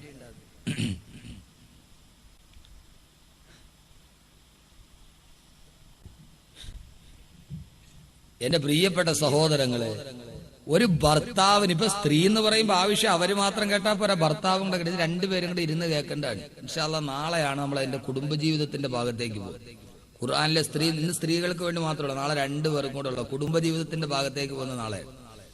അള്ളാഹു മനസ്സിലാക്കാൻ തൗഫീഖ് നൽകട്ടെ. നാളെ പറയണോ കുടുംബജീവിതം? ഇൻഷാ അല്ലാഹ് പറയാം. ഇന്ന് സ്ത്രീകളുടെ മാത്രം പറഞ്ഞിരിക്കാം. നാളെ 2 പേരും കൂടെ ഒരുമിച്ചിരുന്ന് കേൾക്കണം. എല്ലാരെയും വിളിച്ചോണ്ട് വരും. ഒരു ഭർത്താവ് എന്ത് ചെയ്യണം? ഭർത്താവിന്റെ ബാധ്യത എന്താ? എന്റെ ഭാര്യ എങ്ങനെയാണ് ജീവിക്കേണ്ടത് എന്ന് നമ്മൾ അറിയണം. ഒരു ഭർത്താവ് എന്ത് ചെയ്യണം? വീട്ടിൽ പോയി അവള് നിസ്കരിക്കുന്നുണ്ടോ, നോമ്പ് പിടിക്കുന്നുണ്ടോ, ദിക്ർ ചെല്ലുന്നുണ്ടോ, അവള് മക്കളെ എങ്ങനെയാണ് വളർത്തുന്നത്? ഇല്ലാതെ രാവിലെ ഇറങ്ങിപ്പോയി വൈകുന്നേരം കയറി വന്നു വീണ്ടും പോയി കിടന്നു പിന്നെ ഇതല്ല. ഒരു ഭർത്താവിനെ സംബന്ധിച്ചുള്ള ജോലി എന്താ? അത്യാവശ്യം കഴിഞ്ഞാൽ നേരെ വീട്ടിൽ പോകണം. ചുമ്മാ ഇതിലെ കറങ്ങി തിരിഞ്ഞ് നടക്കരുത്. അത്യാവശ്യം കഴിഞ്ഞാൽ അവിടെ പോകണം, വീട്ടിൽ പോകണം. അള്ളാഹുവിന്റെ പ്രവാചകൻ ഒരിക്കലും യുദ്ധം കഴിഞ്ഞിട്ട് ഇങ്ങനെ നിൽക്കുമ്പോൾ ഒരു സഹാബി ഒരു കുതിരയിൽ സ്പീഡിൽ അങ്ങ് പോവാണ്. മറ്റുള്ള സഹാബാക്കളെ എല്ലാം ഓവർടേക്ക് ചെയ്ത് ഒരു സഹാബി കുതിരപ്പുറത്ത് കയറി ഭയങ്കര സ്പീഡിൽ പോകുന്നു. ബാക്കിയുള്ളവരൊക്കെ പുറകിൽ വരുന്നതേ ഉള്ളൂ. നമ്മൾ ഈ കാറിലൊക്കെ റോഡിൽ കൂടെ പോകുമ്പോൾ ചില ചെറുപ്പക്കാർ ബൈക്കിൽ പോകണമില്ലേ, വെടി കൊണ്ട വെരുക് പോണമാരൊരു പോക്ക് പോണതാണ്. നമ്മളിങ്ങനെ കാറിയിരിക്കും, ഒരു പോക്കങ്ങോട്ട് പോണതാണ്. അവന്റെ പുറകിൽ അവന്റെ ആസനത്തിൽ ആരോ പടക്കം വെച്ചിട്ട് പുറകെ തീയും കൊളുത്തിക്കൊണ്ട് പറഞ്ഞമാര് ഒരു പോക്കാണ്, അവൻ നിൽക്കൂല എന്ന് പറഞ്ഞമാരി ഒരു സഹാബി, റസൂലുള്ള പോലും പുറകെ വരുന്നുള്ളൂ, ഒരു സഹാബി കുതിരപ്പുറത്ത് ഭയങ്കര സ്പീഡിൽ പോകുന്നു. അള്ളാഹുവിന്റെ റസൂൽ പുറകെ ഓടി ആ സഹാബിയുടെ തൊട്ടടുത്തെത്തി. എന്നിട്ട് റസൂലുള്ളാഹി സ്വല്ലല്ലാഹു അലൈഹി വസല്ലം വിളിച്ചു, യാ ജാബിർ, ജാബിറെ. ജാബിർ റളിയല്ലാഹു അൻഹു ആണ്. ജാബിർ റളിയല്ലാഹു അൻഹു, ജാബിറെ, ഇത്ര സ്പീഡിൽ നീ എവിടേക്ക് പോവുകയാണ്? ഞങ്ങളൊക്കെ പുറകിലല്ലേ. എവിടേക്കാണ് ജാബിറെ നീ പോകുന്നത്? ആ സമയത്ത് ജാബിർ റളിയല്ലാഹു അൻഹു തെല്ലു നാണത്തോടെ റസൂലുള്ളാഹിയോട് പറഞ്ഞു, യാ റസൂലല്ലാഹ്, എന്റെ കല്യാണം കഴിഞ്ഞിട്ട് കുറച്ചു നാളെ ആയുള്ളൂ, അങ്ങേക്കറിയാമല്ലോ. അതുകൊണ്ട് അത്യാവശ്യം കഴിഞ്ഞല്ലോ നബിയെ, ഞാൻ എന്റെ വീട്ടിലേക്ക് പോക്കട്ടെ നബിയെ. റസൂലുള്ളാഹിയോട് ജാബിർ തന്നെ, നബി എന്റെ കല്യാണം കഴിഞ്ഞിട്ട് കുറച്ചാളല്ലേ ആയുള്ളൂ, അപ്പൊ അത്യാവശ്യമൊക്കെ കഴിഞ്ഞല്ലോ, യുദ്ധമൊക്കെ കഴിഞ്ഞല്ലോ, ഞാനിനി വീട്ടിൽ പോട്ടെ നബിയെ. അപ്പൊ അത്യാവശ്യം കഴിഞ്ഞ വീട്ടിൽ പോണം. ചുമ്മാ സെയ്ദ് ദുഖാനി കാജാപീടിയും വലിച്ച് ന്യായവും പറഞ്ഞ് റോട്ടിൽ നിൽക്കരുത്. മഗ്‌രിബായി, സന്ധ്യയായി, പണിയൊക്കെ കഴിഞ്ഞ് വന്നു, ഓഫീസ് വിട്ട് വീട്ടിൽ വന്നു കഴിഞ്ഞാൽ ചുമ്മാ ഇതിലേക്ക് ഇറങ്ങി നടക്കാൻ. നേരെ സന്ധ്യ ആകുമ്പോ എവിടെ പോകണം? സന്ധ്യ ആകുമ്പോൾ വീട്ടിൽ പോകണം, മഗ്‌രിബാകുമ്പോൾ വീട്ടിൽ എത്തണം. പെണ്ണുങ്ങളൊക്കെ മുസ്ലിയാരെ വാത് പറയിപ്പിച്ച് 2 സീരിയൽ കാണാൻ അത് സമ്മതിക്കൂല. അങ്ങേര് 6 മണിക്ക് വീട്ടിൽ കയറി വന്നാൽ ഇപ്പൊ അത് കാണാൻ പറ്റൂ. സന്ധ്യയാകുമ്പോൾ അത്യാവശ്യം കഴിഞ്ഞാൽ ഒരു ഭർത്താവ് വീട്ടിലെത്തണം. എന്നിട്ട് തന്റെ ഭാര്യ മഗ്‌രിബ് നിസ്കരിച്ചോ, വീട്ടിൽ മക്കള് ഖുർആൻ ഓതുന്നോ, ഇതൊക്കെ ശ്രദ്ധിക്കാതെ എന്റെ പ്രിയപ്പെട്ട സഹോദരങ്ങളെ നിങ്ങളുടെ കുടുംബം നന്നാവില്ല. കേരള വനിതാ കമ്മീഷന്റെ റിപ്പോർട്ട് പ്രകാരം കേരളത്തിൽ 85% വീടുകളിലും ദാമ്പത്യ ബന്ധം തകർച്ചയിലാണ്. എന്ന് പറഞ്ഞാൽ ഒരു നാട്ടിൽ 100 വീടുണ്ടെങ്കിൽ 15 വീട്ടിലെ സമാധാനമുള്ളൂ, 85 വീട്ടിലും പ്രശ്നമാണ്. പിന്നെ ചിലതൊക്കെ വെളിയിലറിയും, ചിലതൊക്കെ വെളിയിലറിയാതെ ഇങ്ങനെ മനസ്സിന്റെ ഉള്ളിൽ കൊണ്ടു നടക്കും. അവസാനം എവിടെയെങ്കിലും പോയി എത്തും. ഇതാണ് അവസ്ഥ. ഇൻഷാ അല്ലാഹ് നമുക്ക് നാളെ ആ ബന്ധങ്ങളൊക്കെ പറയാം. അതുകൊണ്ട് ഞാൻ ഈ കേൾക്കുന്ന കാര്യങ്ങൾ നിങ്ങളുടെ ഭാര്യമാരോട് ഇന്ന് ചെന്ന് പറയണം, കേൾപ്പിക്കണം. അള്ളാഹു തൗഫീക്ക് നൽകട്ടെ. എനിക്കൊരു വലിയ ആത്മവിശ്വാസം തോന്നല്ല. ഈ കണ്ടുകുഴിയ അല്ലേ? കണ്ടുകൂടി. അല്ലാഹു സുബ്ഹാനഹു വ തആല ജീവിതം ചെയ്യാൻ പറഞ്ഞു. അല്ല ചെയ്യാൻ പറഞ്ഞത് ചെയ്യണം. അപ്പൊ അല്ലാഹു സ്ത്രീകളോട് ഏതൊക്കെ കാര്യമാണ് ചെയ്യരുതെന്ന് പറഞ്ഞത്? എന്തൊക്കെയാ ചെയ്യരുതെന്ന് പറഞ്ഞത്? കേട്ടോളി, സൂറത്തുൽ അഹ്സാബ്. അല്ലാഹു പറയുകയാണ്, യാ നിസാഅൻ നബി ലസ്തുന്ന കഅഹദിൻ മിനൻ നിസാ ഇൻ ഇത്തഖൈതുന്ന ഫലാ തഖ്ലഅന ബിൽ ഖൗൽ ഫയത്മഉ അല്ലദീ ഫീ ഖൽബിഹി മറദുൻ വകുല്ല ഖൗലൻ മഅറൂഫാ. അല്ല പറയുകയാണ്, ഓ നിസാകളെ, ഓ സ്ത്രീകളെ, ഇനി തഖൈതുന്ന, നിങ്ങൾക്ക് തഖ്വയുണ്ടെങ്കിൽ, അള്ളാന്റെ കത്തിജ്വലിക്കുന്ന നരകം നിങ്ങൾക്ക് പേടിയുണ്ടെങ്കിൽ, നാളെ അള്ളാനെ പേടിച്ച് നിങ്ങൾ ജീവിക്കുന്നവരാണെങ്കിൽ, ഒന്നാമതായിട്ട് സ്ത്രീകളോട് അല്ല പറയുകയാണ്, ഫലാ തഖ്ലൈന ബിൽ ഖൗൽ, നിങ്ങൾ ശബ്ദമുയർത്തി സംസാരിക്കരുതേ, അന്യപുരുഷനോട് കൊഞ്ചിക്കുടഞ്ഞ് സംസാരിക്കരുതേ. അല്ലാഹുവിന്റെ ഖുർആൻ ഒന്നാമത് പറയുന്നു, അന്യപുരുഷനോട് നീ കൊഞ്ചിക്കുടഞ്ഞ് സംസാരിക്കാൻ പാടുള്ളതല്ല. ഒന്നാമത്തേതാണ് സംസാരത്തിൽ മിതത്വം പാലിക്കുക. സംസാരത്തിൽ മിതത്വം പാലിക്കുക. ഫലാ തഖ്ലഇന ബിൽ ഖൗൽ, അന്യപുരുഷനോട് കൊഞ്ചിക്കുടഞ്ഞ് സംസാരിക്കാൻ പാടുള്ളതല്ല. എന്തേ ഖുർആൻ ആദ്യം ഇങ്ങനെ പറഞ്ഞു? നിങ്ങൾ അന്യപുരുഷനോട് കൊഞ്ചിക്കുടഞ്ഞ് സംസാരിക്കാൻ പാടില്ല. കാരണം എന്താ? എല്ലാത്തിന്റെയും തുടക്കം സംസാരമാണ്. അല്ലേ? ആണോ അല്ലേ? ആണോ അല്ലേ? സംസാരമാണ്. ഒരു മിസ് കോൾ വന്നു, തിരിച്ചു വിളിച്ചു, സംസാരിച്ചു, അടുത്തു. അതിലൂടെയാണല്ലോ ബന്ധങ്ങൾ പെരുകുന്നത്. അള്ളാഹുവിന്റെ ഖുർആൻ ആദ്യം പറഞ്ഞത് എന്താണെന്നറിയാവോ? സംസാരം ഉണ്ടാവാൻ പാടില്ല. വ്യഭിചാരമൊക്കെ പിന്നീടാണ്, ആദ്യ സംസാരമാണ്. എന്റെ സഹോദരങ്ങളെ, നമ്മളൊരു മാനസികമായ വശം മനസ്സിലാക്കിയാല് വെറുതെ നിങ്ങൾ വ്യഭിചരിക്കരുതെന്ന് പറഞ്ഞിട്ട് കാര്യമില്ല. ഖുർആൻ പറഞ്ഞ് വ്യഭിചരിക്കരുതെന്നല്ല, വ്യഭിചാരത്തിലേക്ക് അടുക്കരുത് എന്ന് പറഞ്ഞാൽ ആ സാഹചര്യം ഉണ്ടാവരുതെന്നാണ് എന്റെ അർത്ഥം. ആ സാഹചര്യം ഉണ്ടാവരുത്. സ്വർഗ്ഗം നഷ്ടമാകുന്ന ഒന്നും നീ ചെയ്യാൻ പാടില്ല. ഇല്ല, നമ്മള് നല്ല കരിമീൻ പൊരിച്ചു കൊണ്ടുവന്നേ കണ്ടം പൂച്ചയുടെ മുമ്പിൽ കൊണ്ട് വെച്ച്, നല്ല കരിമീൻ പൊരിച്ച് കണ്ടം പൂച്ചയുടെ മുമ്പിൽ കൊണ്ട് വെച്ച്, അള്ളാഹുവിന്റെ മുത്തറസൂലാണ് നീ തിന്നല്ലേ എന്ന് പറഞ്ഞാൽ പൂച്ച തിന്നായിരിക്കോ? അള്ളാഹുവിന്റെ സത്യം, പൂച്ച നീ ഇത് തിന്നല്ലേ, കരിമീനായിരിക്കണവൻ അവന്റെ മുമ്പിൽ വായി കൊണ്ട് വെച്ചിട്ട് അള്ളാഹുവിനെ തിന്നല്ലേ എന്ന് പറഞ്ഞാൽ പൂച്ച തിന്നായിരിക്കോ? ഇല്ല. അതുകൊണ്ട് ഖുർആൻ ഇവിടെ എടുത്ത സമീപനം എന്താ? ആ അവസരം ഇല്ലാതാക്കുക. പണ്ട് എസ് എ ജമീലിന്റെ ഒരു പാട്ടില്ലേ, ദുബായ് കത്തുപാട്ട്, എസ് എ ജമീലിന്റെ. പണ്ട് ദുബൈയിൽ നിന്നവർക്കൊക്കെ അറിയാവില്ല, നേരത്തെ ദുബൈയിൽ നിന്നവർക്കൊക്കെ അറിയാം ദുബൈ കത്തുപാട്ട്. അറിയില്ല അഷ്റഫ് സാഹിബ്? പണ്ട് നേരത്തെ ഗൾഫിൽ നിന്നവർക്കൊക്കെ അറിയാം. നിങ്ങൾക്കൊന്നും അറിയാൻ പാടില്ല, കുറച്ചുകൂടെയൊക്കെ ഏജ് ആയ ആളുകൾക്ക് അറിയാം. പണ്ട് ഈ ടെലിഫോണൊന്നും ഇല്ലാത്ത സമയത്ത് ഈ ദുബൈയിലോട്ട് കത്തുപാട്ട്. എനിക്ക് പാട്ടുപാടാൻ അറിഞ്ഞൂടെ? ഉഷാദൂലിയാണ് പാട്ട് പാടിയത്, എനിക്കത് അറിഞ്ഞുകൂടാ. എന്തേലും ആവട്ടെ. അപ്പൊ എസ് എ ജമീലിന് ഒരു ഭാര്യ ദുബൈയിലിരിക്കുന്ന ഭർത്താവിന് എഴുതുന്ന ഒരു കത്തുണ്ട്. ഇതെല്ലാം നിങ്ങളുടെ കൂടെ പോയവരൊക്കെ തിരിച്ചു വന്നു, നിങ്ങൾ മാത്രം തിരിച്ചു വരാത്ത എന്താ? ഞാൻ ഇവിടെ ഇങ്ങനെ വഴിക്കണ്ണുമായിട്ട് നോക്കിയിരിക്കുകയാണ്. ഞാനൊരു പെണ്ണാണ്, എനിക്ക് പിടിച്ചിരിക്കാൻ പറ്റൂല, ഞാൻ പെണ്ണാണെന്നുള്ള കാര്യം ഓർക്കണമെന്നൊക്കെ ഒരു പാട്ടുണ്ടല്ലേ. അവസരമാണ് ആവശ്യത്തിന്റെ മാതാവ്, അവസരമാണ് ആവശ്യത്തിന്റെ മാതാവ്. അവസരമാണ് ആവശ്യത്തിന്റെ മാതാവ്. അവസരം ഉണ്ടാകുമ്പോഴാണ് ആവശ്യങ്ങൾ ഉണ്ടാകുന്നത്. അവസരം ഉണ്ടാക്കാൻ പാടില്ല. ഇത് മാനസികമായ സമീപനമാണ്, അല്ലാതെ ഖുർആൻ വെറുതെ തത്വം പറയലല്ല.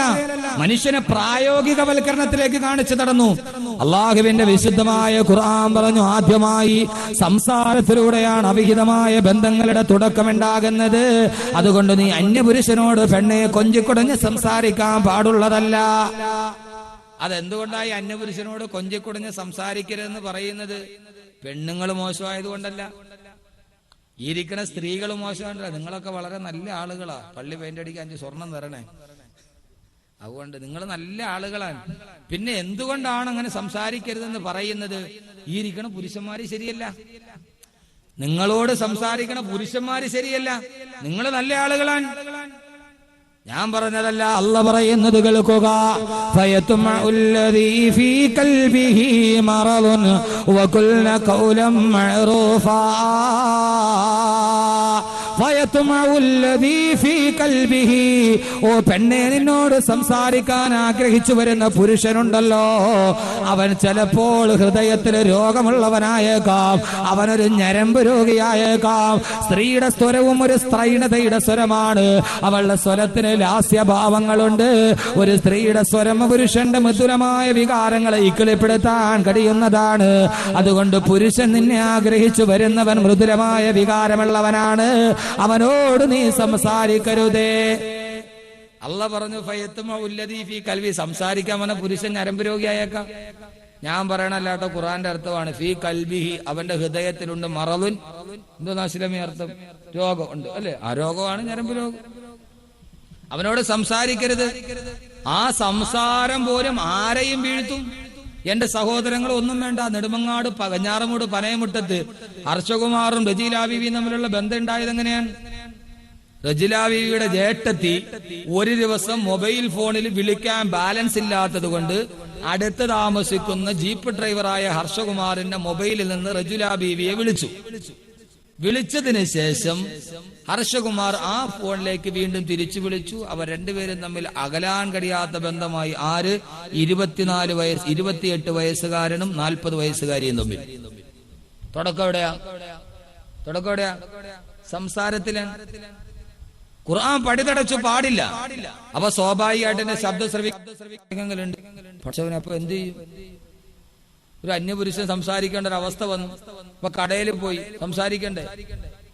വീട്ടില് പോസ്റ്റ്മാൻ വന്നു, നിങ്ങൾക്കൊരു കത്തുണ്ടെന്ന് തോന്നുന്നു എന്ന് പറയാൻ പറ്റുമോ? ഒരു അന്യപുരുഷനോട് സംസാരിക്കേണ്ട ഒരു അവസ്ഥ വന്ന, ഇപ്പൊ ഡോക്ടറുടെ അടുത്ത് പോയി, പ്രഷർ വന്നു, ഡോക്ടറുടെ അടുത്ത് പോയി, ഡോക്ടർ ആ കുപ്പായത്തിന്റെ കൈയൊന്ന് എന്ന് പറഞ്ഞ് 1:30 ദൂരദർശനി വാർത്ത വായിക്കണോ? പറയാൻ പറ്റുമോ? പറ്റൂലല്ലോ. അപ്പൊ ഒരാളോട് സംസാരിക്കേണ്ടി വന്നാൽ എന്ത് ചെയ്യണം? മനുഷ്യൻ സാമൂഹ്യ ജീവിയാണ്. സമൂഹത്തിൽ പലരോട് സംസാരിക്കണം. അങ്ങനെ ഒരു അവസ്ഥ വന്നാൽ എന്ത് ചെയ്യണം? അത് തന്നെ അല്ല തന്നെ പറഞ്ഞു തരട്ടെ. അള്ളാഹു തന്നെ പറയുകയാണ്, നിനക്ക് സംസാരിക്കേണ്ടി വന്നോ, വഖുൽന ഖൗലൻ മഅറൂഫാ, വഖുൽന ഖൗലൻ മഅറൂഫാ. തറവാട്ടില് പിറന്ന പെണ്ണിനെ പോലെ, അഭിമാനമുള്ള പെണ്ണിനെ പോലെ, ലജ്ജയുള്ള പെണ്ണിനെ പോലെ, കുടുംബത്തിൽ പിറന്ന പെണ്ണിനെ പോലെ മാന്യമായിട്ട് നീ സംസാരിക്കണേ. മാന്യമായിട്ട് സംസാരിച്ച് കാര്യം പറഞ്ഞ് മാറിപ്പോയിക്കൊള്ളുക. അല്ല പറഞ്ഞ നീ ഊമയൊന്നും ആവണ്ട. സംസാരിച്ചപ്പോ കൊല്ല കൗലൻ മഅറൂഫ, മാന്യമായ രീതിയിൽ സംസാരിച്ചോളി. ഒരാൾ വന്ന് സംസാരിക്കേണ്ടി വന്നു, മാന്യമായിട്ടൊരു ശൈലിയില്ലേ? ഇപ്പൊ ഭർത്താവില്ലാത്ത സമയത്ത് ഭർത്താവിന്റെ കൂട്ടുകാരൻ വീട്ടിൽ വന്നു, കോളിംഗ് ബെൽ അടിച്ചു, താത്ത വന്ന് വാതിൽ തുറന്നു, ഭർത്താവില്ല, അവള് മാത്രമേ വീട്ടിലുള്ളൂ. ഭർത്താവ് വന്നിട്ട് കൂട്ടുകാരൻ ചോദിച്ചു, പിന്നെ ഭർത്താവ് ഇവിടെ ഉണ്ടാന്ന് ചോദിച്ചാലേ ഒരു 82 ഡിഗ്രി കിഴക്കോട്ട് തിരിഞ്ഞിട്ട് ആ വാതുപ്പടിയിലോട്ട് ചാരി അങ്ങ് വന്ന് വളയും കൊലുസും ഒക്കെ കയ്യിൽ കാണിച്ചിട്ട്, ഭർത്താവ് ഇവിടെ ഇല്ല, രാവിലെ പോത്തങ്കോട് പോണെന്നും പറഞ്ഞിട്ട് ഇറങ്ങിയതാണ്, എപ്പം വരുമെന്ന് പറയാൻ പറ്റൂല, വരണ്ട സമയം കഴിഞ്ഞു, സാധാരണ ഈ സമയത്തൊക്കെ തിരിച്ചു വരണം, പക്ഷെ ഇതവരെ കണ്ടില്ല, എന്താന്ന് അറിഞ്ഞൂടാ, ഒരു കാര്യം ചെയ്യും, സെൽ നമ്പർ തരാം, നിങ്ങളൊന്ന് വിളിച്ചു നോക്കി 9447453660. ഇത്രയും പറയാൻ നിൽക്കണ്ടാന്ന്. അവൻ ചോദിച്ചത് ഭർത്താവ് ഉണ്ടോന്നാണ്, നീ പറഞ്ഞതോ? അവൻ ആകെ ചോദിച്ചെന്താ, ഭർത്താവ് ഇവിടെ ഉണ്ടാന്നാണ് അവൻ ചോദിച്ചത്.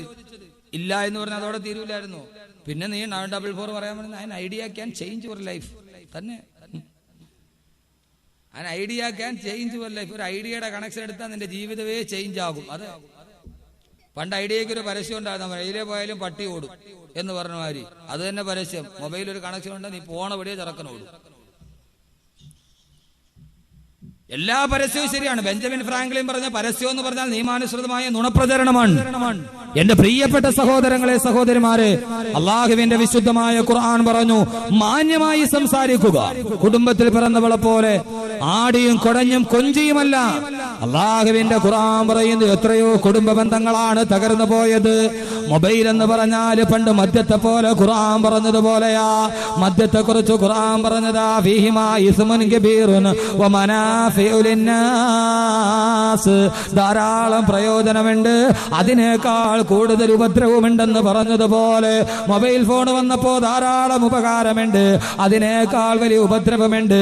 പാവപ്പെട്ട പ്രവാസി മലയാളി ഗൾഫിൽ പോയിട്ട് ചുട്ടുപിടുത്ത മടലാലിനത്തിൽ കട്ടപ്പെട്ടിട്ട് 5 വർഷം കഴിയുമ്പോ ഭാര്യയും മക്കളുമായി കാണാൻ വേണ്ടി ആഗ്രഹത്തോടെ വരുമ്പോ എത്രയോ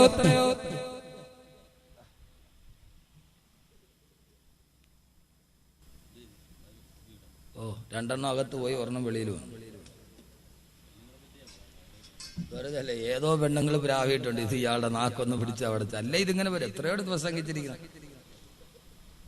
വല്ല വിട്ടിലും അകത്ത് പോയെങ്കിൽ നാളെ പോലെ ചാടി ചാടി അടക്കും ഞാൻ.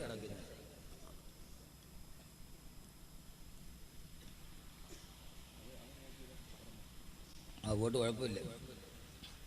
ഏതോ സ്ത്രീകൾ ബദരീങ്ങളുടെ പേര് യാസീനോ ഇങ്ങേരെ ഒന്ന് നിർത്തിയാൽ മതിയായിരുന്നു പടച്ചോൻ. ഇനി ഇതെല്ലാം കേട്ടിട്ട് അങ്ങേര് നാളെ വിളിക്കായിരുന്ന എന്ത് ചെയ്യും? എന്നും വിളിക്കണ ആളെ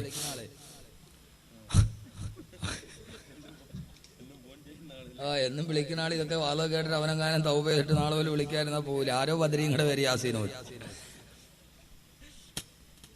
ഏതായാലും സഹോദരങ്ങള്, അള്ളാഹുവിന്റെ ഖുർആൻ പറഞ്ഞ പോലെ എത്രയോ കുടുംബങ്ങളാണ് വഴിയാധാരമായത്. വല്ലാത്ത കഷ്ടമാണ്, കണ്ടു നിൽക്കാൻ കരയുകയാണ്. സഹോദരങ്ങളെ, എത്രയോ ഘട്ടമാണ് ഒരൊറ്റ മൊബൈൽ ഫോണിൽ വിളിച്ചതിന്റെ കാരണത്താലാണ്. വെഞ്ഞാറമൂട് ഷാജഹാൻ എന്ന് പറയുന്ന ചെറുപ്പക്കാരൻ ഗൾഫിൽ നിന്ന് തിരിച്ചു വന്നപ്പോ കണ്ടത് പൊന്നുമോളുടെ മൃതദേഹമാണ്. പോലീസ് അറസ്റ്റ് ചെയ്തു കൊണ്ടുപോകുന്ന ഭാര്യയാണ്. എത്രയോ കുടുംബങ്ങളാണ് തകർച്ചയുടെ വക്കീലെത്തി നിൽക്കുന്നത്. അള്ളാഹുവിന്റെ ഖുർആൻ പെങ്ങളെ, നീ ജീവിക്കുന്നത് മനുഷ്യരുടെ ലോകത്തല്ല, പിശാചുക്കൾ പാർക്കുന്ന വേതാള നഗരം പോലെ ഈ ഭൂമി മാറുകയാണ്. നിന്റെ നേരെ കടുക കണ്ണുകളുമായി ആളുകൾ കൊത്തിവലിക്കുകയാണ്. അവിടെ പെങ്ങളെ ഈമാൻ വേണേ. അല്ല പറയുന്നു, ഇനി തക്കയ്തുന്ന, നിനക്ക് തഖ്വയുണ്ടെങ്കിൽ നീ നിന്റെ സംസാരത്തിൽ മിതത്വം പാലിക്കണേ. സമയത്തിന്റെ പരിമിതി കൊണ്ട് ഞാൻ വീണ്ടും തുടരുന്നു. അള്ളാഹുവിന്റെ ഖുർആൻ രണ്ടാമതായിട്ട് പറയുന്നത് എന്താ? സൂറത്തുൽ അഹ്സാബ്, വഖർന ഫീ ബുയൂതികുന്ന, നീ നിന്റെ വീടിന്റെ ഉള്ളിൽ അടങ്ങി ഒതുങ്ങിയിരിക്കണേ. 2 അത്യാവശ്യത്തിനെ സംസാരിക്കാവൂ. 1 അവസാനം എന്ത് നഷ്ടപ്പെട്ടു? എന്റെ പ്രിയപ്പെട്ട പെങ്ങളെ, മൊബൈൽ ഫോണിൽ വന്നേക്കാം, നിന്റെ കൂടെ ധാരാളം പുരുഷന്മാർ വന്നേക്കാം, ലോകം അതാണ്. പക്ഷെ നിനക്ക് നഷ്ടപ്പെടുന്നതോ? വെഞ്ഞാറമൂട് റജുലാ ബീവി കാമുകനുമായി രാസലീലകൾ ആടാൻ വേണ്ടി കണ്ടു നിന്ന മകളെ പോലും ജനൽ കമ്പിയിൽ കെട്ടിത്തൂക്കി കൊന്നുകളഞ്ഞു. സ്വന്തം ഭർത്താവിനെ പോലും വഞ്ചിച്ചു കളഞ്ഞു. അവസാനം എന്തു പറ്റി? കാമുകൻ ആത്മഹത്യ ചെയ്തു, ഭർത്താവ് ഉപേക്ഷിച്ചു, പോലീസ് അറസ്റ്റ് ചെയ്തു, മകള് മരിച്ചും പോയി. എന്തായി? പണ്ട് ഉത്സവപ്പറമ്പിൽ മുച്ചീട്ട് കളിക്കുമ്പോ മറ്റേ പകിട കളിക്കുമ്പോ ആളുകൾ വിളിച്ചു പറയും, വെയ് രാജാവേ, 1 വെച്ചാ 2, 2 വെച്ചാ 10, പാലി അടിച്ചാ കമ്പനിക്ക്, പോലീസ് പിടിച്ചാ പെടലിക്ക് എന്ന് പറഞ്ഞ മാതിരി എല്ലാം നഷ്ടപ്പെട്ടു. ഭർത്താവില്ല, കാമുകനില്ല, മകളില്ല, സർവ്വതും നഷ്ടപ്പെട്ടു പോയി. ആ മനുഷ്യ സ്ത്രീ എന്ന് പറയുന്ന സ്ത്രീ ഇനി അവരുടെ ജീവിതം എന്താണ്? 1 നിമിഷം പിഴച്ചു പോയപ്പോ, ഇതാ ഞാൻ പറഞ്ഞത്, പെണ്ണെന്ന് പറഞ്ഞാൽ സ്ഫടികം പോലെയാണ്, താട വീണ് ചിതറിത്തെറിച്ചാൽ. ഇത് കേട്ടപ്പോ പറയണമെന്ന് തോന്നി. അതുകൊണ്ടാണ് ഈ വിഷയം സംഘാടകർ ചോദിച്ചപ്പോൾ ഖുർആനിലെ സ്ത്രീ എന്ന് പറയുന്നത്. അതുകൊണ്ട് എന്റെ പ്രിയപ്പെട്ട സഹോദരിമാരെ, നിനക്ക് ദുനിയാവ് നഷ്ടപ്പെട്ടു പോയും നിന്റെ ആഖിറവും നഷ്ടപ്പെട്ടു. നിന്റെ ദുനിയാവ് ഉണ്ടാവില്ല, എന്റെ ആഖിറ ഉണ്ടാവില്ല. അതുകൊണ്ട് ശ്രദ്ധിക്കുകയും. ഇവിടെ അള്ള പറഞ്ഞിട്ട് പറയും, ഇനി തക്കയ്തുന്ന, നിങ്ങൾക്ക് അള്ളാനെ പേടിയുണ്ടെങ്കിൽ എന്ന് പറഞ്ഞിട്ട് അള്ള ഇത് പറയുന്നു. രണ്ടാമത് എന്ത് ചെയ്യണം? വഖർന ഫീ ബുയൂതികുന്ന, നീ നിന്റെ വീടിന്റെ ഉള്ളിൽ അടങ്ങി ഒതിരിക്കണം. എന്റെ പ്രിയപ്പെട്ട ഭർത്താക്കന്മാരെ, നിങ്ങളൊന്ന് ശ്രദ്ധിക്കണേ. സ്ത്രീക്ക് അവളുടേതായ മതിൽക്കെട്ടുകളുണ്ട്. ആ മതിൽക്കെട്ടുകൾക്ക് അപ്പുറത്തേക്ക് നിന്റെ ഭാര്യയെ ചാടിച്ച് നീ പഠിപ്പിക്കരുത്. നിങ്ങൾക്ക് ഇഷ്ടപ്പെട്ടാലേ ശരി, ഇഷ്ടപ്പെട്ടില്ലേ. ഭാര്യ എന്ന് പറഞ്ഞാൽ പെണ്ണ് പോകേണ്ടടുത്ത് പെണ്ണ് പോകണം, ആണ് പോകേണ്ടടുത്ത് ആണ് പോകണം. കല്യാണം നടക്കുന്ന ആഡിറ്റോറിയത്തിൽ ഏറ്റവും കൂടുതൽ ആണാണോ പെണ്ണാണോ? ആര്? പെണ്ണ്. രാവിലെ പറയും ഇന്നൊറ്റ കല്യാണത്തിന് വേണ്ടേ, എനിക്ക് സമയം 200 രൂപ നീയും കൊടുത്തിട്ട് നീയും പോവും. എന്നിട്ട് നീ എവിടെ പോവും? ഭാര്യയുടെ കയ്യിൽ 200 രൂപയും കൊടുത്തിട്ട് കല്യാണ വീട്ടിൽ എഴുന്നള്ളിക്കാനുള്ളതാണോ? കല്യാണത്തിന് പോകേണ്ടത് നീയല്ലേ? ചെയ്യേണ്ടതുപോലെ ചെയ്ത് പഠിപ്പിക്കേണ്ടത്, കുടുംബത്തിന്റെ ബാലൻസ് തെറ്റാതെ നിർത്തേണ്ടത് പുരുഷനല്ലേ? എന്തിനാണ് അല്ലാത്തടുത്ത് പെണ്ണിനെ പറഞ്ഞു വിട്ടത്? എന്തിനാണ് അല്ലാത്തടുത്ത് പെണ്ണിനെ ഇറക്കി വിട്ടത്? പലചരക്ക് കടയിൽ സാധനം വാങ്ങിക്കാൻ കഴിവത് നീയല്ലേ പോകേണ്ടത്? അതല്ലെങ്കിൽ മുതിർന്ന ആൺമക്കളല്ലേ പോകേണ്ടത്? എല്ലാത്തിനും നീ കറങ്ങി നടക്കാൻ വേണ്ടി സമയം കാണുകയും ബാക്കിയുള്ള കാര്യം മുഴുവനും ഭാര്യമേൽപ്പിക്കുകയും ചെയ്യുമ്പോ അല്ലാഹുവിന്റെ ഖുർആൻ പറഞ്ഞു പാടില്ല. ഓ പെണ്ണേ, നീ നിന്റെ വീടിന്റെ ഉള്ളിൽ അടങ്ങി ഒതുങ്ങിയിരിക്കണേ. ഇനി ഭർത്താവിന്റെ സ്ഥലത്ത് ഒരു പെണ്ണിന് പോകേണ്ടി വന്നു. പഞ്ചായത്ത് ഓഫീസിൽ പോണം, വില്ലേജ് ഓഫീസിൽ പോണം, കറണ്ട് ചാർജ് അടയ്ക്കാൻ പോണം, പലചരക്കടെ പോണം, പച്ചക്കറി മേടിക്കാൻ പോണം, ഇതെല്ലാത്തിനും പോണം. പോയിക്കൊള്ളുക. പക്ഷെ എങ്ങനെ പോകണം? എങ്ങനെ പോകണം? അല്ലാഹുവിന്റെ പ്രവാചകൻ പറഞ്ഞു, അയ്യും അംറഅത്തിൻ ഇസ്തഅതറത് ثم خرجت من بيتها فمرت على قوم ليجدوا ريحها فهي زانية وهي زانية وهي زانية. അല്ലാഹുവിന്റെ റസൂൽ പറഞ്ഞു, അയ്യും അംറഅത്തിൻ ഇസ്തഅതറത്, ഏതെങ്കിലും ഒരു പെണ്ണ് തന്റെ ഭർത്താവ് വിദേശത്ത് നിന്ന് അയച്ചു കൊടുത്ത പെർഫ്യൂം തന്റെ ശരീരത്തിലേക്ക് വാരിപ്പൂശി എന്നിട്ട് അവൾ നിലക്കണ്ണാടിയുടെ മുമ്പിൽ നിന്ന് ഒരുങ്ങുകയാണ്. അവിടെ നിന്ന് അവൾ ഇറങ്ങി വീട്ടിൽ നിന്ന് വെളിയിലോട്ട് നടങ്ങി. എങ്ങോട്ടാണ്? ഫമറത്ത് അലാ ഖൗമിൻ ലിയജിദൂ റിഹഹാ. കണ്ടുകുടിയിൽ നിന്ന് നാവറമ്പലത്തോട്ട് പോകുന്ന ഈ റോഡിലൂടെ ആ പെണ്ണ് നടന്നു പോവുകയാ. ശരീരത്തിൽ വല്ലാത്ത പെർഫ്യൂമിന്റെ സുഗന്ധം ആഞ്ചു പൂശുന്നുണ്ട്. അട്രാക്ഷനുള്ള കളറുള്ള സാരി ചുറ്റിയിട്ടുണ്ട്. റസൂലുള്ളാഹി പറയുകയാണ്, എന്തിനാണ് അവള് പെർഫ്യൂം അടച്ചതെന്നറിയുമോ? ലിയജിദൂ റിഹഹാ.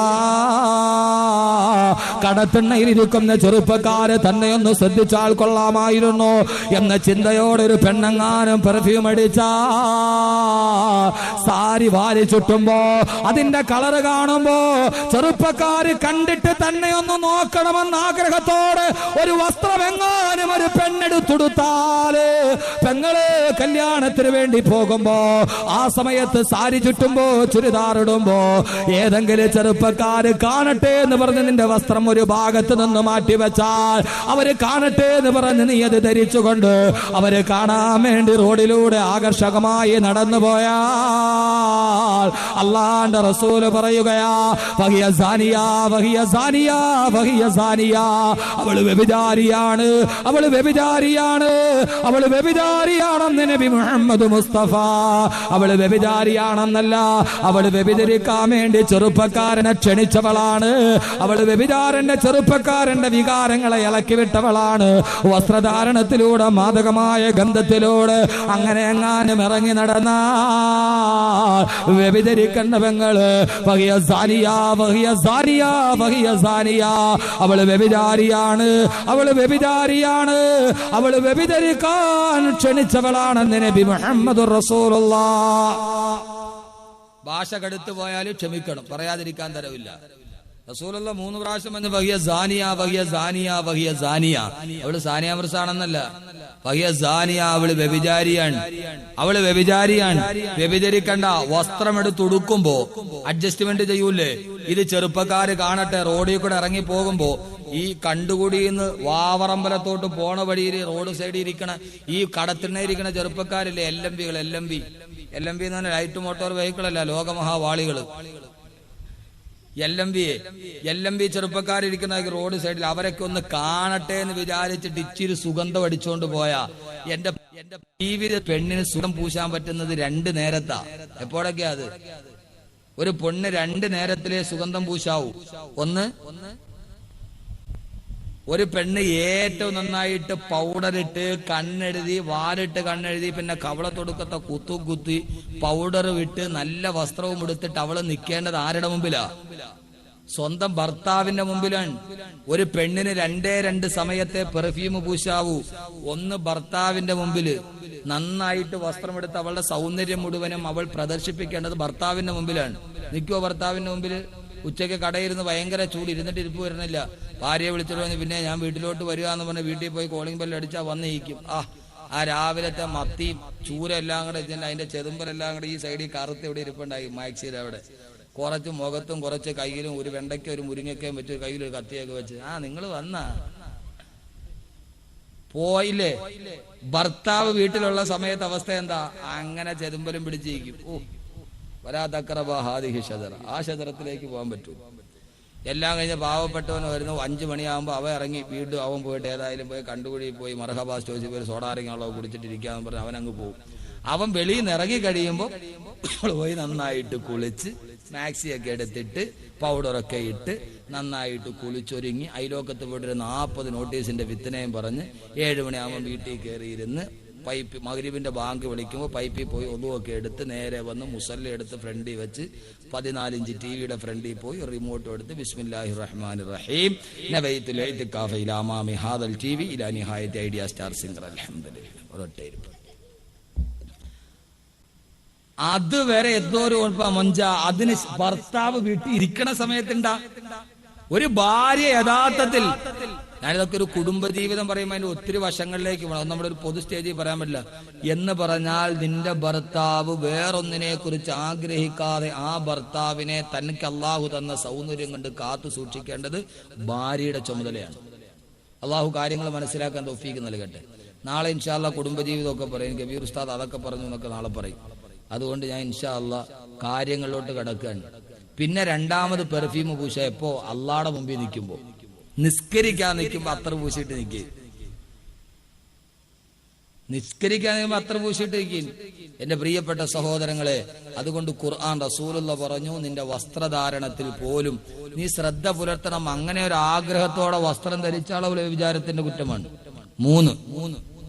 മൂന്നാമത്തേതാ? അല്ലാഹുവിന്റെ ഖുർആൻ പറയുന്നു, വലാ തബറജ്ന തബറുജൽ ജാഹിലിയ്യത്തിൽ ഉലാ. ജാഹിലിയ കാലഘട്ടത്തില് പെണ്ണുങ്ങൾ അടിഞ്ഞാടി നടന്നതുപോലെ പെണ്ണെ നീ സൗന്ദര്യ പ്രദർശനം നടത്താൻ പാടുള്ളതല്ല.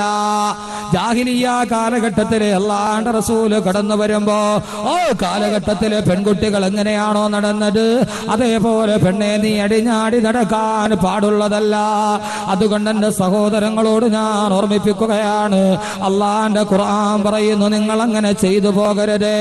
അജ്ഞാന കാലഘട്ടത്തിലെ പെണ്ണുങ്ങൾ പോലെ എന്ന് പറഞ്ഞാൽ അജ്ഞാന കാലഘട്ടത്തിലെ പെണ്ണുങ്ങളുടെ അവസ്ഥ എന്താ നമ്മൾ കേട്ടിട്ടില്ലേ?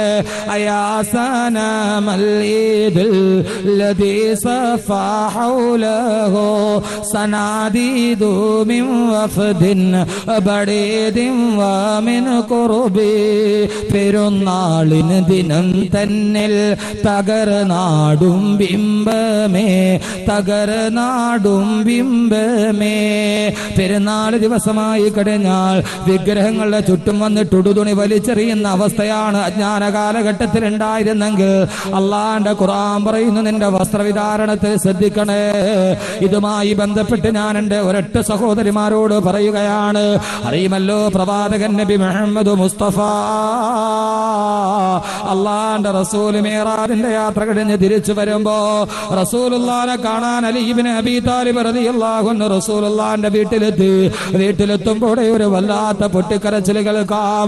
ആ സമയത്ത് ബഹുമാനപ്പെട്ട റസൂലുള്ളാഹി തന്റെ കാൽമുട്ടുകൾക്കിടയിലേക്ക് മുഖം പൂഴ്ത്തി വെച്ച് പൊട്ടിക്കരയുകയാണ്. അലി റളിയല്ലാഹു തആല അൻഹു ചോദിച്ചു, അത്രേ ഫിദാക അബീ വ ഉമ്മി യാ റസൂലല്ലാഹ് മല്ലദീ അബ്കാക യാ റസൂലല്ലാഹ്.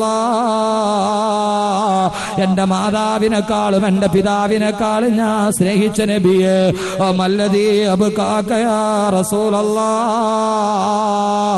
എന്താ നബിയെ കരയുന്നതെന്ന് ചോദിക്കുമ്പോ അള്ളാന്റെ റസൂല് പറഞ്ഞ മറുപടി എന്താണെന്നറിയുമോ?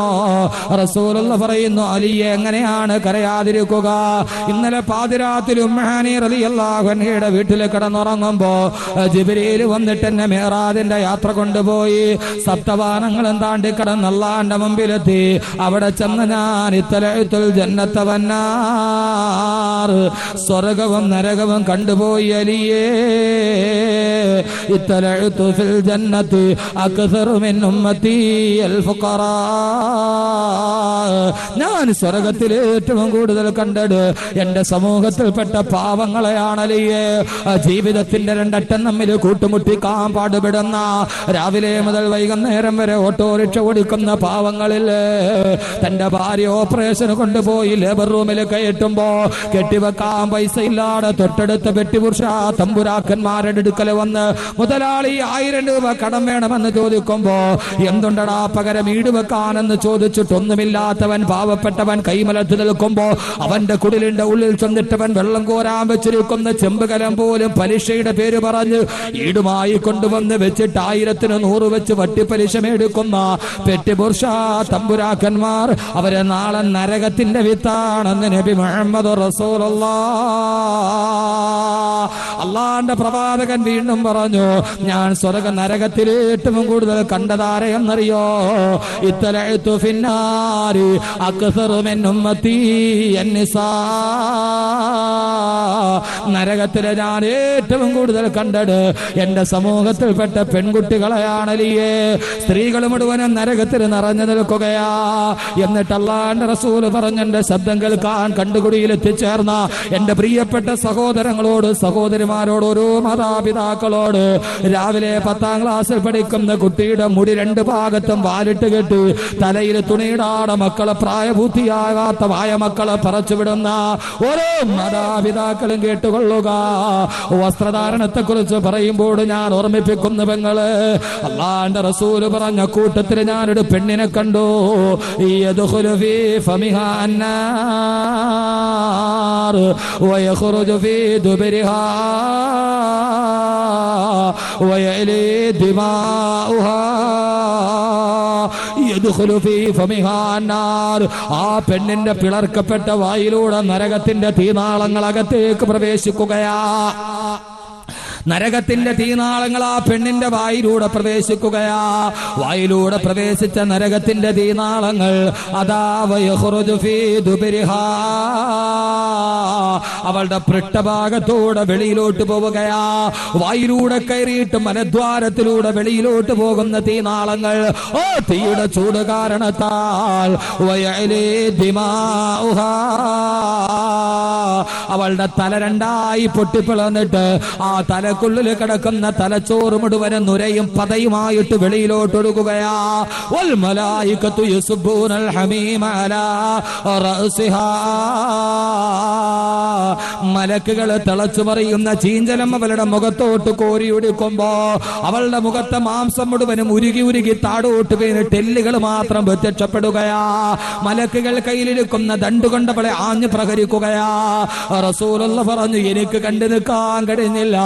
വായിലൂടെ കയറിയ തീനാളങ്ങൾ പൃഷ്ഠഭാഗത്തൂടെ വെളിയിലോട്ട് പോകുമ്പോ റസൂലുള്ള ചോദിച്ചു, ജിബ്രീല് എന്ത് തെറ്റ് ചെയ്തിട്ടാ ഈ പെണ്ണിനെ ഇത്രയേറെ ശിക്ഷിക്കുന്നതെന്ന് ചോദിക്കുമ്പോ സ്ത്രീയുടെ ആദ്യ ഭാഗം മാത്രം ഞാൻ പറയുമ്പോൾ ഓർത്തുകൊണ്ടിന്ന് തിരിച്ചു പോകണേ. ആ റസൂലുള്ളയോട് ജിബ്രീല് പറയുന്ന, നബിയേ ആ പെണ്ണ് ചെയ്ത തെറ്റെന്താന്നറിയുമോ? എന്ത് തെറ്റാ ചെയ്തേ? പെണ്ണുങ്ങയാ തെന്ന് ചെയ്തു പോയത്. അവള് വ്യഭിചരിച്ച പെണ്ണല്ല, അവള് മോഷ്ടിച്ച പെണ്ണുമല്ല, അവള് പലിശ മേടിച്ച പെണ്ണുമല്ല. പിന്നെ ആ പെണ്ണ് ചെയ്ത ഒരേ ഒരു തെറ്റെന്താന്നറിയുമോ? റസൂലുള്ളയോട് ജിബ്രീൽ പറയുകയാണ്, നബിയേ അല്ലതീ ലാ തസ്തുറു ശഅറഹാ.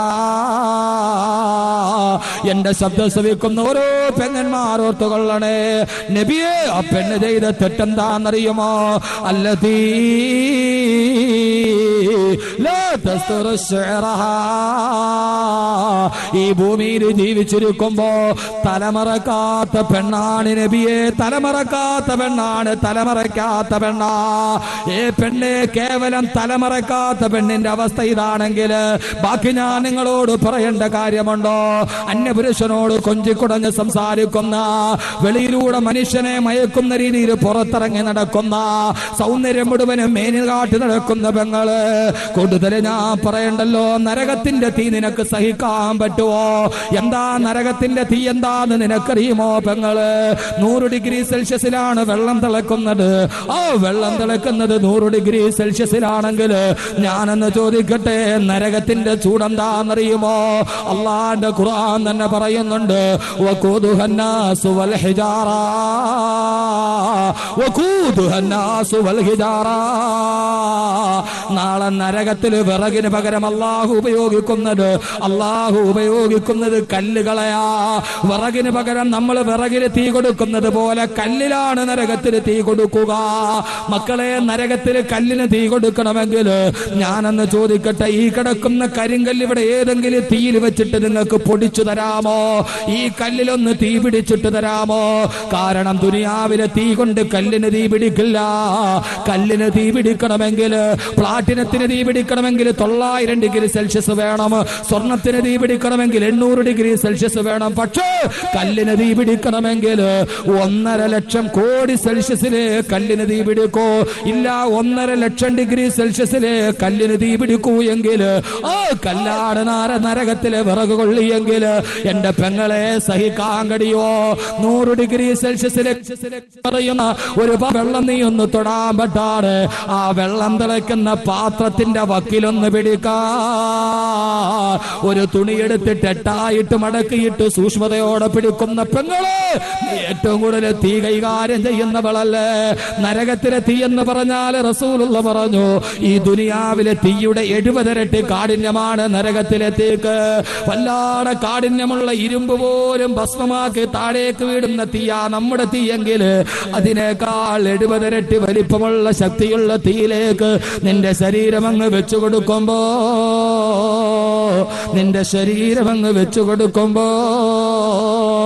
തലമറക്കാത്ത പെണ്ണിന് നാളെ സ്വർഗ നരകത്തിലെ ഏറ്റവും കൂടുതൽ പെണ്ണുങ്ങളാണെന്ന് ആദരവായ പ്രവാചകൻ നബി മുഹമ്മദ് റസൂലുള്ളാഹ്. അതുകൊണ്ട് ഈ ദുനിയാവിൽ നിനക്ക് ആർഭാടത്തോടെ നടക്കണോ? അതല്ല നാളെ സ്വർഗത്തിലെത്തണോ? എന്റെ സഹോദരങ്ങളെ, പുരുഷകസരികളെ, നാളെ നരകത്തിലെത്തണോ? നാളെ നരകത്തിന്റെ തീ പടർന്ന് കയറണോ? അള്ളാഹുവിന്റെ ഖുർആൻ പറഞ്ഞത് എന്താണെന്നറിയോ? നരകത്തിന്റെ തീയിൽ നരകത്തിൽ കുടിക്കാനൊരു വെള്ളം തരും. വയുസ്കൗന മിർ റഹീഖിൻ മഖ്തൂം. നരകമെന്ന് കേട്ടുകൊള്ളുക ഒരൽപ്പനേരം. അള്ളാഹു നരകത്തിൽ കുടിക്കാൻ തരുന്ന വെള്ളം എന്താണെന്നറിയുമോ? ഫസാരിബൂന അലൈഹി മിനൽ ഹമീം. തിളച്ചുമറിയുന്ന ഹമീം എന്ന് പറയുന്ന ചീഞ്ചല അത് കുടിക്കാൻ വേണ്ടി മുഖത്തോട്ടടിപ്പിക്കുമ്പോ അതിന്റെ ചൂട് കാരണത്താൽ കുടിക്കാൻ കഴിയാതെ പിടയുമ്പോ കാരണത്താല് നരകവാസികളെ ഹമീം കുടിച്ചു പോകും. കുടിക്കുന്ന സമയത്ത് അവരുടെ വയറ്റിലേക്ക് ഹമീം എന്ന് പറയുന്ന തിളച്ചുമറിയുന്ന ചീഞ്ചലം ഇറങ്ങുമ്പോ അവരുടെ ശരീരത്തിനകത്തുള്ള വൻകുടലും മറ്റടക്കമുള്ള സർവ്വതും കത്തിക്കരിഞ്ഞ് അള്ളാന്റെ ഖുർആൻ പറയുന്നു, കൽ മുഹിലി യഗ്ലീ ഫിൽ ബുതൂൻ. അവന്റെ ശരീരത്തിന്റെ ഉള്ളിലുള്ള കൊടല് മുഴുവന് കരിഞ്ഞ് ചാമ്പലായി. കൽമുഹിലി, എണ്ണക്കീടം പോലെ അവന്റെ 2 കാലുകളുടെ ഇടയിൽ മലദ്വാരത്തിലൂടെ വെളിയിലോട്ടിറങ്ങും. ടാർ ഉരുകി ഒലിക്കുന്ന ടാറ് താഴേക്ക് വീടുന്നത് പോലെ അത് ടാറ് പോലെ ഒലിച്ചവന്റെ കൊടല് ഒലിച്ച് താഴേക്ക് ഇറങ്ങുമെന്ന് അള്ളാന്റെ വിശുദ്ധ ഖുർആൻ. സഹിക്കാൻ കഴിയോ സഹോദരങ്ങള്? അതുകൊണ്ട് ഞാൻ ചോദിക്കുന്നു, ഫമാ അസ്ബറഹും അലന്നാർ. അള്ളാന്റെ നരകത്തെ തൊട്ട് ക്ഷമിക്കാൻ കഴിയോ? അതുകൊണ്ട് ഇൻഷാ അല്ലാഹ് ബാക്കി ഒരു കാര്യം കൂടി പറയുന്നതിന് മുമ്പ് ഈ പ്രൗഢഗംഭീരമായ സദസ്സില് വിനീതനായ അഹമ്മദ് കബീർ ബാക്കവിയുടെ പ്രഭാഷണം കേൾക്കാൻ താല്പര്യത്തോടെ എത്തിയ തിങ്ങി നിറഞ്ഞ എന്റെ പുരുഷാരത്തോട് ഞാനൊരൊറ്റ കാര്യം ചോദിക്കട്ടെ. ജീവിക്കുമ്പോൾ സ്വർഗത്തിന് വേണ്ടി ജീവിക്കണം. പെങ്ങളെ, നിങ്ങളും സ്വർഗത്തിന് വേണ്ടി ജീവിക്കണം. സഹോദരങ്ങളെ, നമുക്ക് സ്വർഗത്തിന് വേണ്ടി ജീവിക്കണം. സ്വർഗമായിരിക്കണം നമ്മുടെ ജീവിതത്തിൽ വേണ്ടത്.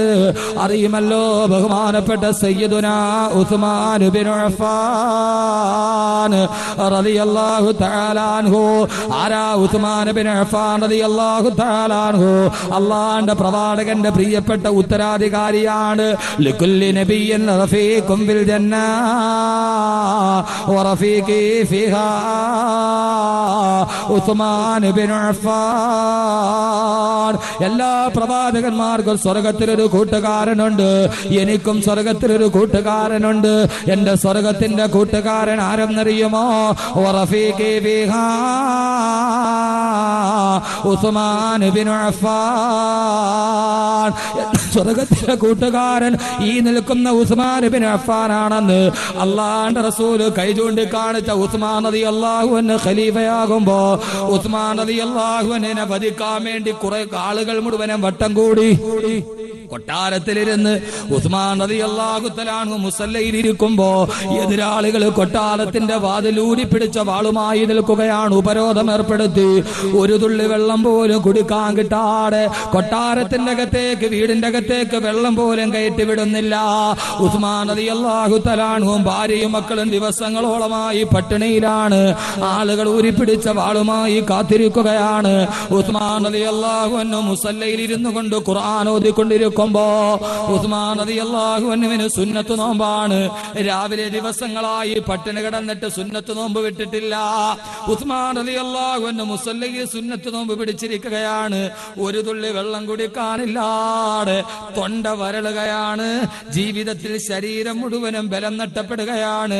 ഉസ്മാൻ റളിയല്ലാഹു അൻഹു സുന്നത്ത് നോമ്പ് പിടിച്ച് അവസാനം അസർ നിസ്കാരം കഴിഞ്ഞ് അതേ മുസല്ലയിൽ കിടന്ന് തളർന്നുറങ്ങിപ്പോയി. പട്ടിണി കാരണത്താൽ സാധാരണ നോമ്പ് പിടിച്ചാൽ ഏറ്റവും കൂടുതൽ ക്ഷീണം അസർ കഴിയുമ്പോഴാണ്. ആ ഉറക്കത്തിൽ മയങ്ങിക്കിടക്കുമ്പോ നോമ്പ് തുറക്കാൻ ഒരു തുള്ളി പച്ചവെള്ളം വീട്ടിലില്ല. എല്ലാ ശത്രുക്കളും മുഴുവനും ഊരിപ്പിടിച്ച വാളുമായി നിൽക്കുകയാണ്. ഉസ്മാൻ റളിയല്ലാഹു തആല അൻഹു അസർ കഴിഞ്ഞ മുസല്ലയിൽ കിടന്ന് മയങ്ങിപ്പോയി. ആ മയക്കത്തിൽ ഉസ്മാൻ റളിയല്ലാഹു അൻഹു സ്വപ്നം കാണുകയാണ്. ആരെയാണ് സ്വപ്നം കാണുന്നതെന്നറിയോ? അല്ലാഹു എനിക്കും നിങ്ങൾക്കും മരിക്കുന്നതിന് മുമ്പ് സൗഭാഗ്യം നൽകി അനുഗ്രഹിക്കട്ടെ. ആദരവായ നബി മുഹമ്മദ് റസൂലുള്ളാഹ് അല്ലാഹുവിന്റെ റസൂലിനെ സ്വപ്നത്തിൽ കാണുകയാണ്. എന്താണ് സ്വപ്നത്തിൽ കാണുന്നത്? നമ്മൾ എത്രയോ സ്വപ്നം കണ്ടിട്ടുണ്ട്. ഇതേവരെ നമുക്ക് ഇങ്ങനെ ഒരു സ്വപ്നം കാണാൻ കഴിഞ്ഞിട്ടുണ്ടോ? അല്ലാഹു മരിക്കുന്നതിന് മുമ്പ് റസൂലുള്ളാഹിന്റെ പൂമുഖമൊന്ന് കാണാൻ.